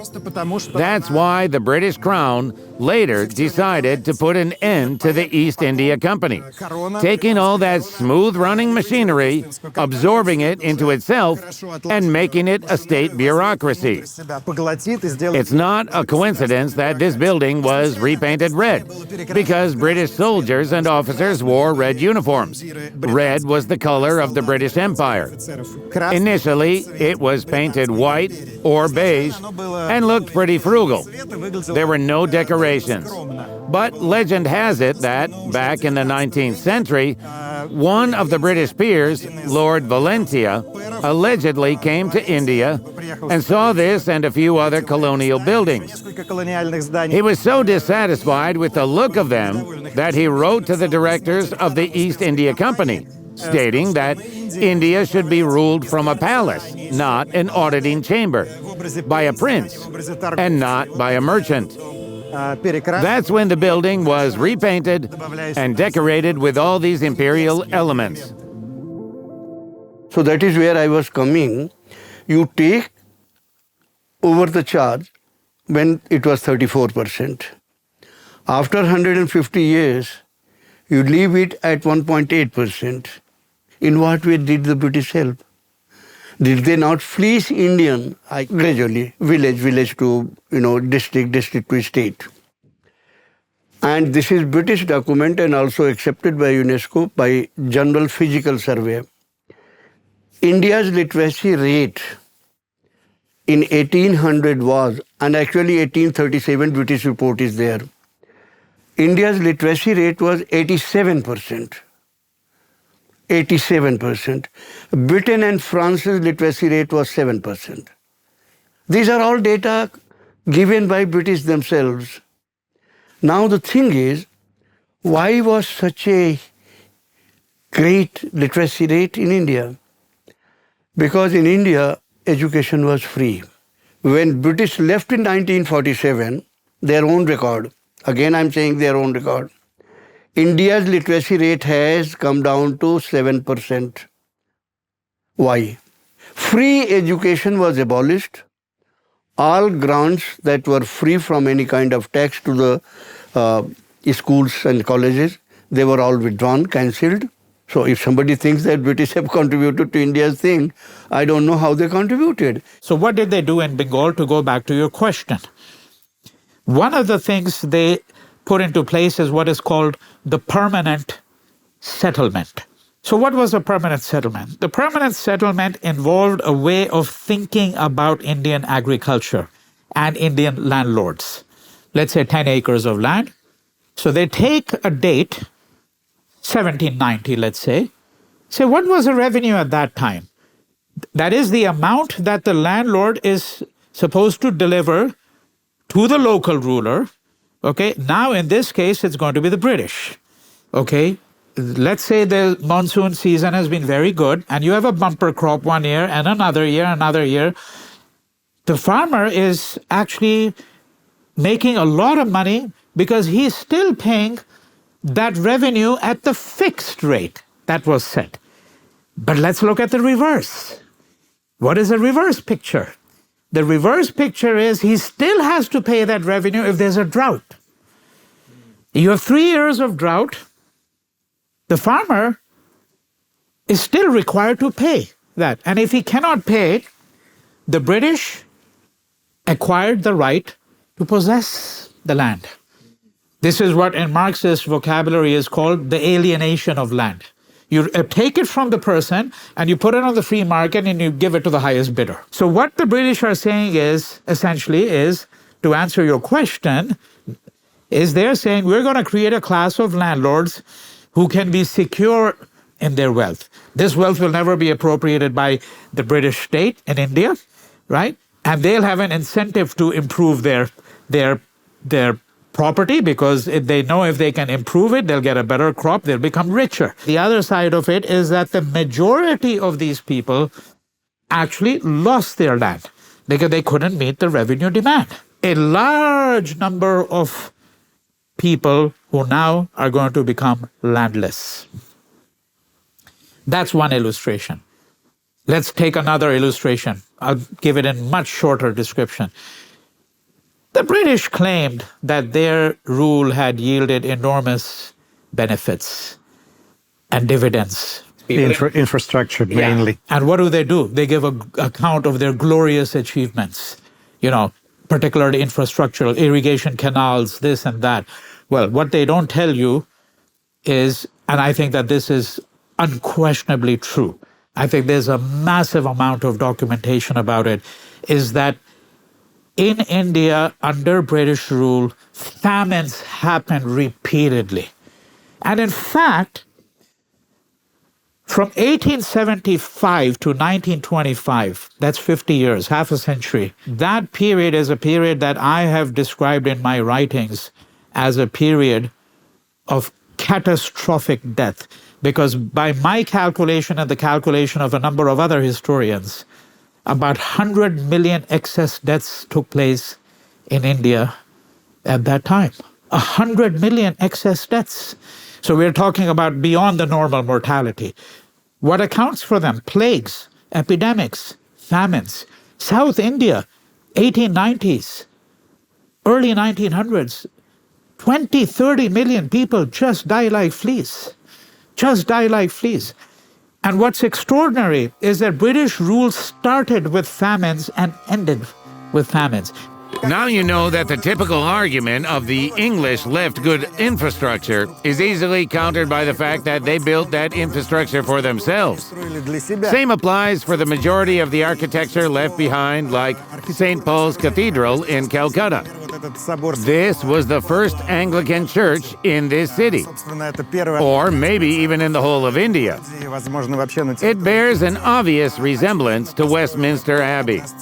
It's located in an area that was exclusively populated with white people, the English, during the colonial period. Locals were allowed to enter the premises only if they were servants. British rule was justified by this idea that they were civilizing Indians, that British power was fundamentally liberal, modernizing, progressive, that they were teaching Indians in schools how to speak English, how to govern more effectively, that they were bringing infrastructure to India, like railways. Railroads. Yeah, exactly. Railways, towns, cities, a postal service, the educational system, a civil service that they were building in India. So the rhetoric was always a benevolent paternalism, that they would guide Indians so that they could become as advanced, as civilized as Britain was. And the promise always held out was that once we've done our job, once we've brought you up to our level, we'll leave you to it. But in practice, that promise was always put off and put off again and again and again. You're not quite ready yet. Just as in any difficult situation like this, it always comes as a package. Of course, development and new things can be good, but they inevitably bring some changes, which aren't necessarily positive. Again, we often judge from a modern point of view, but back in those days, people had a different perspective. They often considered themselves to be the bearers of civilization and thought they were developing and enhancing the culture of the country. But they didn't notice that they were adapting it to themselves and creating copies of their own life and civilization in a place where people had their own. Ideally, it should always be some kind of symbiosis, some kind of hybrid approach. And they should be creating something new rather than imposing what they're familiar with. This is what's often criticized. But on the other hand, people forget these things, consciously or not. In India and Pakistan, for example, cricket became a national sport. And it's perceived as something positive and is rarely criticized. What other visible heritage has modern India inherited from the British Empire? Sports. The most popular sport here is cricket, clearly an English invention, football and golf. Of course, golf is the sport of elites, but there are a lot of elites here too. This is Kolkata, a rich city with a lot of rich people, and their presence is very noticeable. As in any country with no middle class, there is only the rich and the poor, so the upper class is always noticeable. Now we're going to meet one of these rich Indians and his family. They have owned mines and factories for 3 generations now and supply mica to Russia, among other things. Incidentally, all these factories used to belong to the British. In the middle of the 20th century, your family bought several companies from the British, is that correct? Yeah. My grandfather was involved in the stock exchange in Calcutta, the share bazaar as we call it. So at that time, the British were leaving this country and they were very desperate to sell off their companies. So first he bought this company for mica. And then you took over? We took over the management at that time, but for 20 years they were all international sales was through them. Domestic sales was with us. What does your company do now? We are into we are into mining and export of industrial minerals. That's our main activity. And basically, my family has been involved in all kinds of minerals. How, in general, do you feel now about the colonial period? Mixed bag. I mean, given the fact that we talk in English, so this is one of the parts of the British heritage.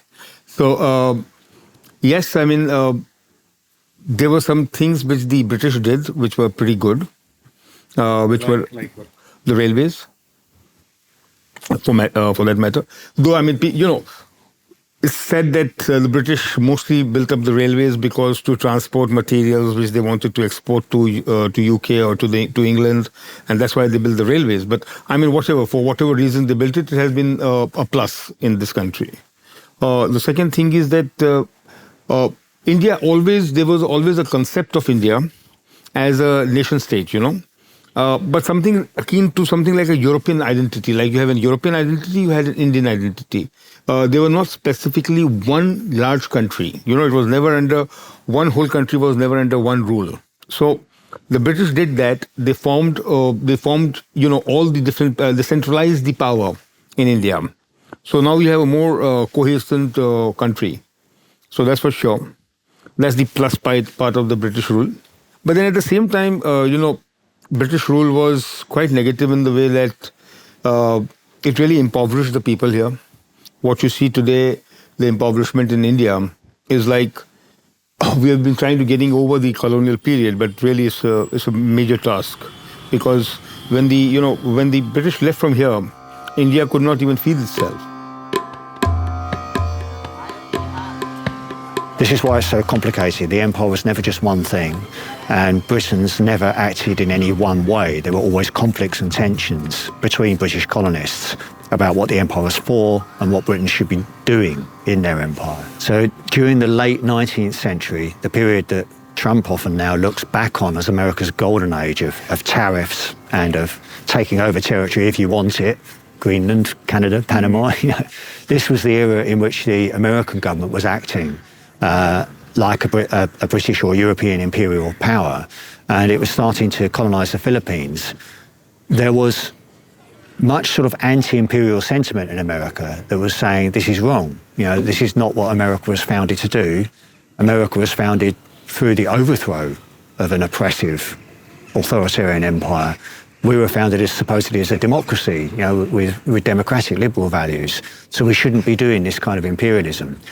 And Kipling was intervening in that debate by saying to Americans, no, you go ahead, you colonize like we did, because what you're doing is a duty, it's a responsibility. Burden. Exactly. You've got to pick up and shoulder the white man's burden. And the white man's burden is to civilize black people and people of colour.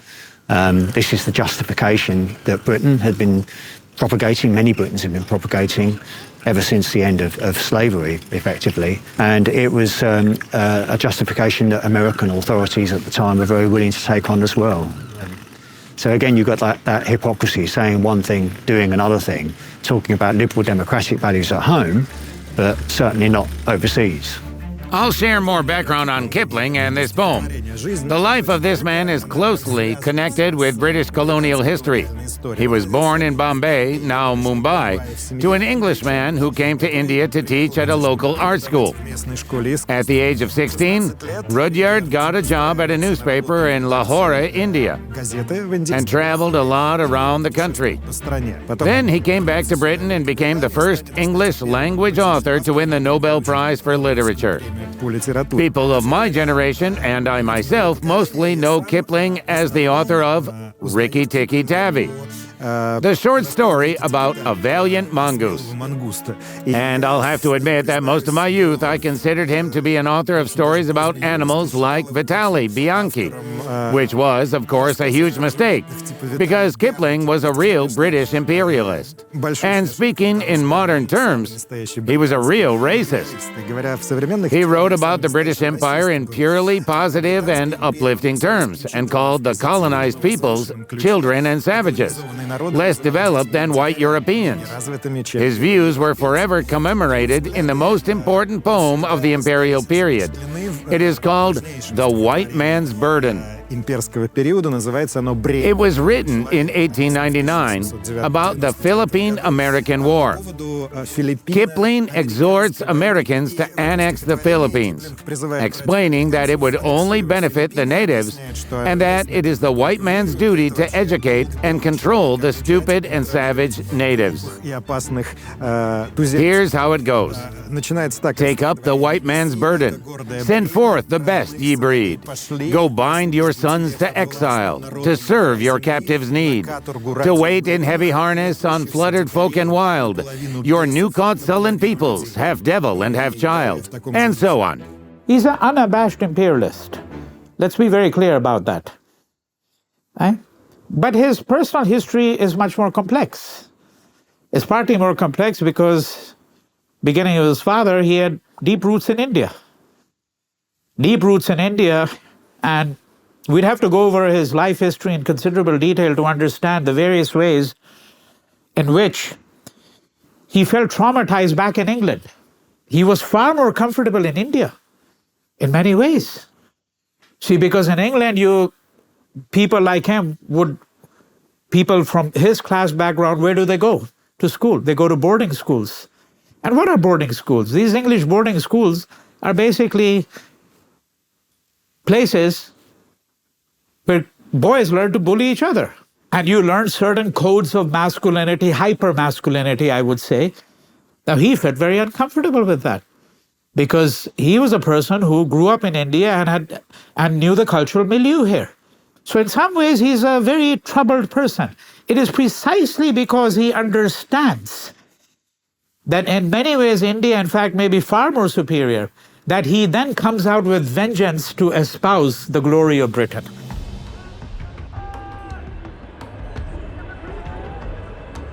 As you know, the British Army in India was made up of British officers and Indian mercenaries, the sepoys. By the mid-19th century, resentment was building up among the latter. Many did not approve of the exploitation in general and the British interference in local traditions in particular. In 1857, a rumor spread through the troops that the East India Company was going to introduce new cartridges that came pre-greased in a mixture of beef tallow and pork lard. To load the rifle, the soldiers would have to bite the cartridge open. This was offensive to both Hindus, who consider the cow to be a sacred animal, and Muslims who can't eat pork. The troops saw this as a sign of ostentatious disrespect on the part of the East India Company and Britain as a whole. On May 10, 1857, 87 sepoys refused to carry out an order to conduct firing practice with the new cartridges and were sentenced to death. Although the sentence was later reduced to 10 years of hard labor, the discontent could not be stopped. A rebellion broke out. Tens of thousands of sepoys attacked their British officers. Many came here to the Red Fort in Delhi, then to the residence of the London loyal Mughal Emperor Bahadur Shah, and asked him to lead a protest movement, in effect, to lead an uprising. Unlike his predecessors, Bahadur Shah no longer had any real power. He received a salary from the East India Company and wrote poetry in his spare time. Later, at his trial, he would say that he did not want to participate in the rebellion, but was forced to. Either way, he joined the rebels, led them, and his sons took up officer posts in the Sepoy army. The East India Company, as we remember, relied on loyal units of local troops, mainly on people from other ethnic groups. As we remember, India was a fragmented country. Some troops were also transferred from the metropole and from Southeast Asia. In September 1857, imperial forces captured, looted, and destroyed the Red Fort. Bahadur Shah was exiled to Burma, modern-day Myanmar, and the 350-year-old Mughal Empire finally fell. An estimated 6,000 of the 40,000 Europeans in India were killed in the uprising. Up to 800,000 Indians fell victim, including those who died on the battlefield and those who died soon after from hunger and epidemic. Moreover, the uprising caused widespread destruction, and the Indian governmental debt increased from 60 to 100 million pounds sterling. It was the last big attempt to overthrow the British. I want to insist on the fact it was not the only. Right? Most history books, particularly those written outside India, speak only of the 1857 rebellion. There was a history of these revolts and jacqueries, from 1757 onwards until 1857. But what is the singularity of 1857-58? What is its fundamental importance? It's the last great rebellion. Crushed this rebellion. There is a fundamental rearrangement in the way in which the British would govern India. The East India Company is abolished officially. The 1857-58 rebellion was brutal. there was brutality on both sides. Brutality on both sides. One of the things that the English did, and again, it's all documented. In fact, it was reported at that time. When they captured Indian rebel soldiers, they would tie them to cannon, tie them. And then they would put in the ammunition, and what would happen? The explosive would go through the cannon, and the body would fly into the air and break up into hundreds of pieces. It was to show the Indians who's the master, right? This is what I mean by brutality. The Indians committed some acts of brutality too, but again, we should bear in mind that it's the British who are claiming to be the superior moral civilization.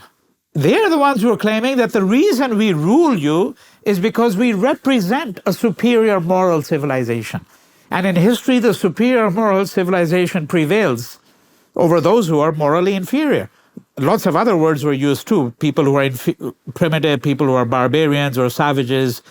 But let's not use those words. They're simply claiming that we represent a superior moral civilization, because otherwise, how does one explain the fact that we, coming from a small island over there, are essentially thousands kilometers away, and we're just a very small number of people. We're governing over one of the most complex civilizations that's ever existed in history. The British and all whites in general have always been extremely cruel when suppressing mutinies in their colonies. There are several reasons for this. First of all is their military personnel. Military recruits are not the most humane people, and they aren't exactly the creme de la creme either. They treated the local population as barbarians, treacherous savages, and so on, as in North America, let's say. That's the first thing. Secondly, they were afraid because whites were a minority. They were scared that the majority could rebel and take them down. So, it was necessary to teach them a lesson, so that no one dared to try it again. That's how you can explain this cruelty. After 18 months of intense fighting, the rebellion was crushed. London believed that the East India Company had failed to deal with the situation, and it was dissolved in 1858. The Crown assumed direct control of India, the British Raj. The Governor-General of India from then on held the title of Viceroy. In 1876, Queen Victoria assumed the title of Empress of India. Her memorial hall, erected at the very beginning of the 20th century, still stands in the center of Kolkata. And here's a curious fact. It houses Vereshchagin's painting, The Prince of Wales at the Jaipur Procession. How did works of the famous Russian battle painter Vasily Vereshchagin end up in India?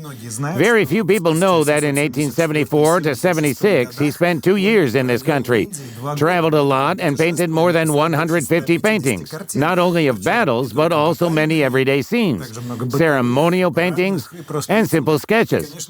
Of course, he had heard many stories about the brutally suppressed Sepoy rebellion. One of his works depicts the scene of an execution of rebels by blowing from a cannon. This is the painting. Its original actually disappeared. They say it's been sold, and if it does still exist, it's part of someone's private collection. As for the Prince of Wales at the Jaipur Procession, it ended up in the Queen Victoria Memorial Hall in Calcutta, still perpetuating the ceremonial side of the British Empire.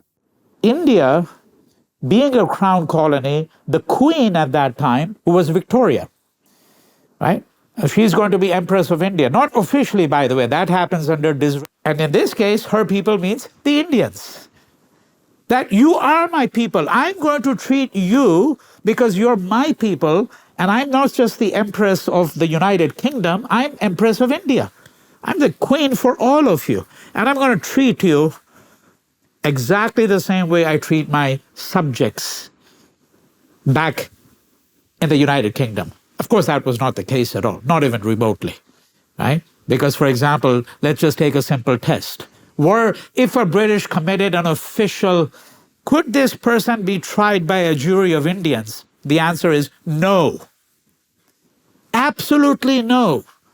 You name me any 400-year-old state that wasn't cruel sometimes toward its subjects. You need to remember the British Empire lasted, as I say, from 1550 roughly to 1960, 400 years. It stretched from Newfoundland in Canada to New Zealand in Australasia. So the British Empire was many different things at different times. It was even different things at the same time. It was even different things at the same time in the same place. Different people behaved different ways. Was it sometimes cruel? Did it sometimes use unjustifiable violence? Did it sometimes exploit subject peoples? Yes, it did. But in those respects, it doesn't, Yulia, it doesn't differ from any other long-standing historic state. What you can say of the British Empire is that it improved. Particularly in the course of the 19th century and 20th century, it became more humanitarian and more liberal. Yeah, India's a big place, not as big as Russia. It's a pretty big place. Empire was different things in different parts of the day. Say in 1921, and you were a Sikh man in the Punjab, in the morning, a British officer might have helped you. He might have helped you sort out a dispute with your neighbour. And the same day, you might not have got into a hotel because of your skin colour, because of a British policy. So in one day, empire could be extremely different. Yeah, it was probably one of the most famous incidents in the history of the British Empire. If you've seen the film Gandhi, you've probably seen a dramatisation of it. But General Dyer, this is towards, I think, the end of World War I. General Dyer was a British officer who turned up at this park in Amritsar, believing that there were a lot of people there protesting against British rule. Actually, they were just people who had turned up for a religious event who were just in the park. They weren't particularly political. And he turned up with an armoured car, and he began shooting at this crowd. And even when it was obvious that they weren't political or weren't resisting, he shot them some more. It was so controversial that even Winston Churchill at the time described it as monstrous. And Winston Churchill was a big fan of the British Empire. And some people say this was the point at which the British lost India, because it created so much anger. It really galvanized people like Gandhi and Nehru, who then eventually overthrew the British Empire. This is one of the numerous monuments to one of modern India's main heroes, a fighter for its independence, Mahatma Gandhi. In 1885, the first Indian political party, the Indian National Congress, was formed here. At first, it was intended as an opposition obedient to the British Crown, but by the 1920s, it started an active fight for independence from Britain. It happened partly due to the growth of a class of educated Indians, a lot of whom were fluent in English and had even studied in England. One of the young Indians who had studied in London was Mohandas Karamchand Gandhi. Later, he was globally known by his nickname Mahatma, which meant great-souled in Sanskrit. He was born in a city called Porbandar in northwestern India to a family of Vaishya merchants, the lowest in the high castes. This part is important. His father was a city minister, so he was part of the elite. And as any child of the elite who has finished school, he could choose, or rather his parents could choose, so they sent him to London, just like today's rich parents do all the time. After he was done with his studies in 1891, Mahatma went to work to South Africa, where he spent more than 20 years. This period was formative for him as a politician. In South Africa, he faced the problem of racial discrimination head-on. We have a long documentary about South Africa's history history on our channel about the apartheid regime and how it all worked there. Gandhi resented how immigrants from India were treated, so he founded the South African Indian Congress in order to fight against segregation of Indians using peaceful protest. I should point out that at that moment, he was defending only Indians' interests. He wasn't trying to stop segregation as a whole. Nevertheless, the important part is that protest was peaceful. That became Gandhi's signature, his main idea and his main strength. He was arrested a couple of times in Africa and then released after citizens exerted pressure. Over time, his name became known beyond South Africa, and in 1915, he returned to India and joined the Indian National Congress. Several years later, he became its leader. At that time, a tragic episode occurred, and as it happens with revolutionary movements, it was a trigger. In Amritsar, a holy city for Sikhs, a massacre took place. On 13th April 1919, British soldiers started shooting at a crowd of unarmed protesters. According to British sources, about 400 people died. According to Indian information, around 1,000. There were twice as many wounded. The country was about to catch fire. But let's remember Gandhi's main idea, a non-violent protest. It wasn't about attacking the occupiers. They were perceived as occupiers at that time already, with weapons, but about refusing to collaborate with British authorities, for example, and boycott British goods. One of the fight's most memorable episodes was commemorated on this monument. At the beginning of 1930, Great Britain monopolized the production and selling of salt. Keep in mind that salt production was an integral part of traditional husbandry. So, in March 1930, a small group led by Gandhi left Ahmedabad and headed to the seashore, to the village of Dundee, where salt was usually produced. The group grew larger and larger on its way. It ended up being thousands of people, almost like in Forrest Gump. Upon arriving in the village, Gandhi boiled a little bit of salt from sludge and broke the salt law. Millions of Indians followed his example in other cities. Time, already a pretty liberal magazine for the period, made Mahatma Gandhi the Person of the Year in 1930 and compared the Salt March with the Boston Tea Party. I'll remind you that Time is an American magazine. They had their own grudges against the Brits. So Gandhi was already a hero in America. After the protest, he was obviously arrested along with 60,000 people. He spent a year and a half in prison, but the peaceful protest was successful. Despite the salt tax not being canceled immediately, British authorities realized the independence movement was no joke, and they needed to make concessions. Join him, and then when he breaks the salt law, hundreds of thousands of them broke the salt law. Technically, they're all breaking the law. And the British had to imprison 200,000, 300,000 people. He has essentially brought the empire to its knees. This is what Satyagraha does. Well, the word is a neologism, meaning that Gandhi coined the word. He invented the word. It's comprised of two words, Satya and Agraha. Okay? And so by the rule of combination, what's called sandhi, you combine them and it becomes one word. Simply translated as truth. It's more complex than that, as I'll illustrate very briefly. Okay? Satya is truth. What is agraha? Force. Satyagraha means truth force or soul force. That's another translation of the word satya. Satyamev jayate. Truth alone triumphs. Okay? Getting back to Mahatma Gandhi's story, on 30th January 1948, here in Delhi, on the premises of his residence, he was shot by an Indian nationalist. He belonged to a Hindu group that believed that Gandhi was too lenient towards Muslims and was very careless when it came to the partition of India and Pakistan. Gandhi's body was cremated. His mausoleum is a seminal national symbol. Millions of people visit it. He's a national hero, the founder of the state in many ways. But Interestingly enough, not everyone in India treats him as a deity or a demigod, because the rich people, who thought they were always right, were against the idea of taking everything from the rich and giving it to the poor. So they believe that Gandhi was too left-leaning.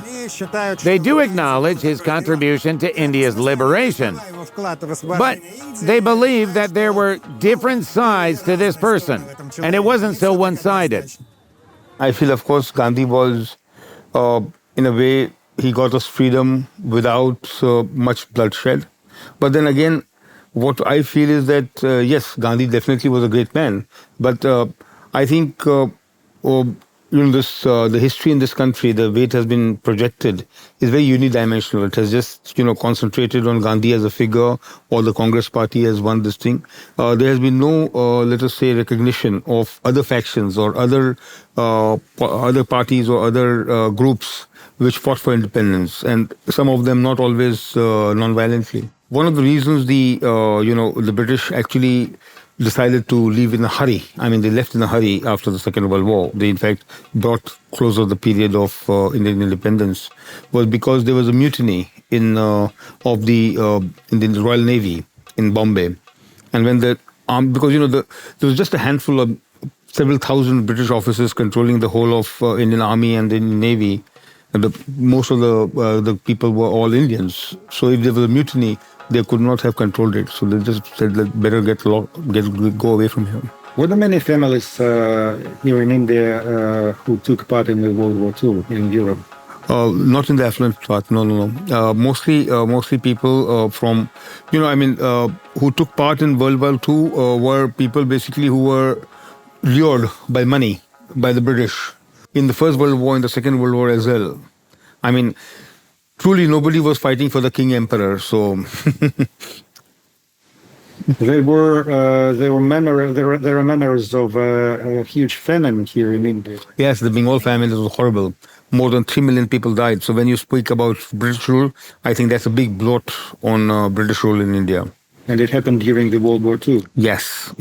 Because of the war itself, because of the crop has been found? No. Yeah, exactly. The British started to, buy up a lot of grain here and export it from here, and did not care for the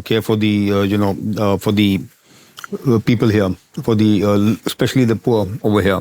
And people were dying on the streets of Calcutta. So it's, horrendous. It was horrendous. I mean, I'm told, of course. So this is the blot. Big blot.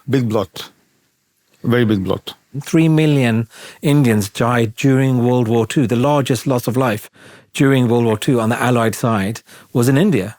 And we just don't talk about it. 3 million people. It's not just that the British don't talk about it. Even Indians don't really talk about it. There's not a single commemoration of those 3 million people anywhere in the world. And there's very complicated reasons for that. Some people blame Winston Churchill, but actually I think it was a deeply complicated issue.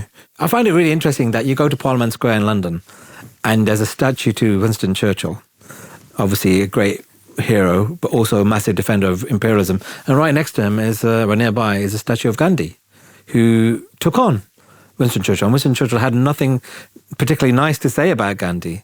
But sometimes it's said that British people aren't capable of confronting their dark history. But we have built a statue to the man who brought down the Raj and arguably helped to bring down the British Empire. So we do have it within us to face up to this history. But Gandhi was an amazing, inspiring man who, through peaceful means managed to expose the moral problems with the empire, and so much so that the British eventually legged it.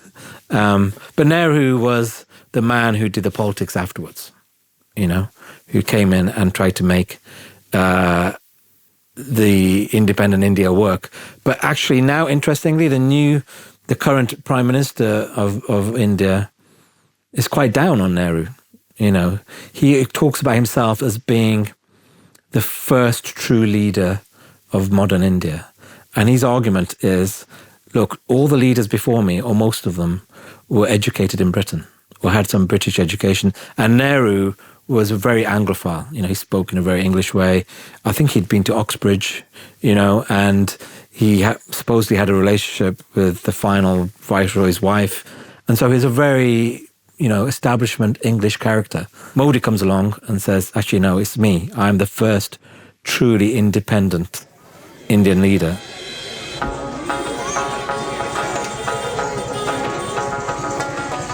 As the Indian National Congress, INC, grew in popularity in the region, so did another political actor, the All India Muslim League, AIML, led by Muhammad Ali Jinnah, which advocated the creation of a separate Muslim nation. Hindus wanted to form a secular state where both religious communities would have a voice. However, Muslims feared that in this case the state would be completely Hindu-led. As soon as continuous rallies and a tough financial situation prompted London to negotiate independence, the Governor-General of India, Louis Mountbatten, proposed to divide the country into two parts, namely, the Union of India, which was a Hindu-majority state, and Pakistan, dominated by Muslims. There were many Indian principalities allowed to choose which nation they would be a part of. Nevertheless, this turned out to be very difficult in practice. Mountbatten's plan implied one major condition. Indeed, those states were given to India or Pakistan. But what if they found themselves within the borders of either of the two emerging countries? They were annexed so as not to become an enclave, no matter what the demographic composition was. It's easy to see what kind of time bomb it was concerning future relations between the new states.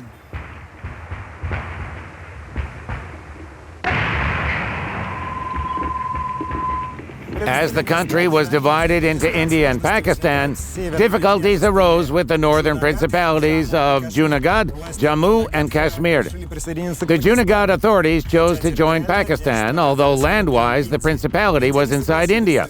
India disagreed with this, claiming that Junagadh's population was 96% Hindu, so it cut off fuel and coal supplies, disrupted postal services, and deployed its army. Eventually, the region became part of the state of Gujarat in India. But things got more complicated with Jammu and Kashmir. 77% of the population there was Muslim, but local Maharaja Hari Singh was willing to maintain independence. Neighboring countries weren't pleased with this. On the night of July 22, 1947, Pakistani-backed Pashtun tribesmen invaded the state and announced the creation of Kashmir free from Pakistani rule. The Maharaja turned to India for help. The dispute escalated into a severe international conflict. Battles last until 1949, when a peace treaty grants India control of the Kashmir Valley and most of Jammu and Kashmir province, whereas Pakistan acquires the western parts of the state, not to mention the territory called Azad Kashmir, literally translated as Free Jammu and Kashmir. Since then, India and Pakistan have fought over Jammu and Kashmir up to this day. This dispute is still unresolved and is seen as one of the hottest spots in the world. We can observe occasional clashes between the two populations, terrorist attacks, and global military clashes. As of now, the number of casualties totals tens of thousands.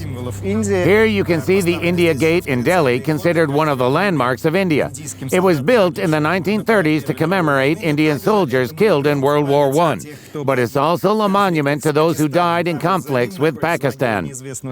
Behind the gate, there is Amar Jawan Jyoti, the tomb of the unknown soldier, which was opened in the 1970s by Indira Gandhi, former and quite eminent PM of India, not to be confused with Mahatma Gandhi. So this very grave is dedicated to those soldiers who died honorably in wars with Pakistan. But this whole story has such a wonderfully exciting scene. You may have seen how, before the India-Pakistani border closing every day, there is this bizarre ritual, something between a march and a dance.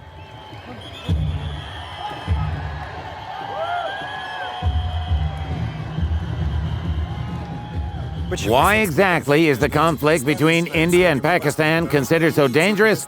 Because these two are now nuclear powers, so any war between them could potentially break out into World War III, a very deadly regional conflict. And many people here believe that these relations are also a legacy of the British Empire. What is the situation today? One Pakistan got divided into two countries, Pakistan and Bangladesh. In India, there are more Muslims than in Pakistan. Problem has come back to same where it was. Meaning thereby simple, that it was a simply bad idea to divide the country. It should have remained one, or else, if the division takes place, Gandhi says, oh, we are two brothers, we can live separately. But when the division takes place all over the world, among the two brothers, division is final. It is taken up to the root. You don't say, okay, this plot is mine, this house is mine, this is a big plot, we will think about it later. You don't do that. You just divide everything neat and clean.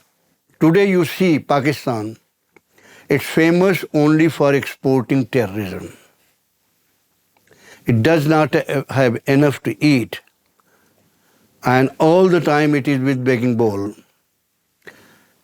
And it is all the time on proxy war with India. What happened to India after the British left? How did the empire lose its other colonies? What were the real reasons for its collapse? And is there a sense of nostalgia for imperial times in modern Britain? We will tell you all about this in the second part of our film about the rise and fall of one of the most powerful empires in the world.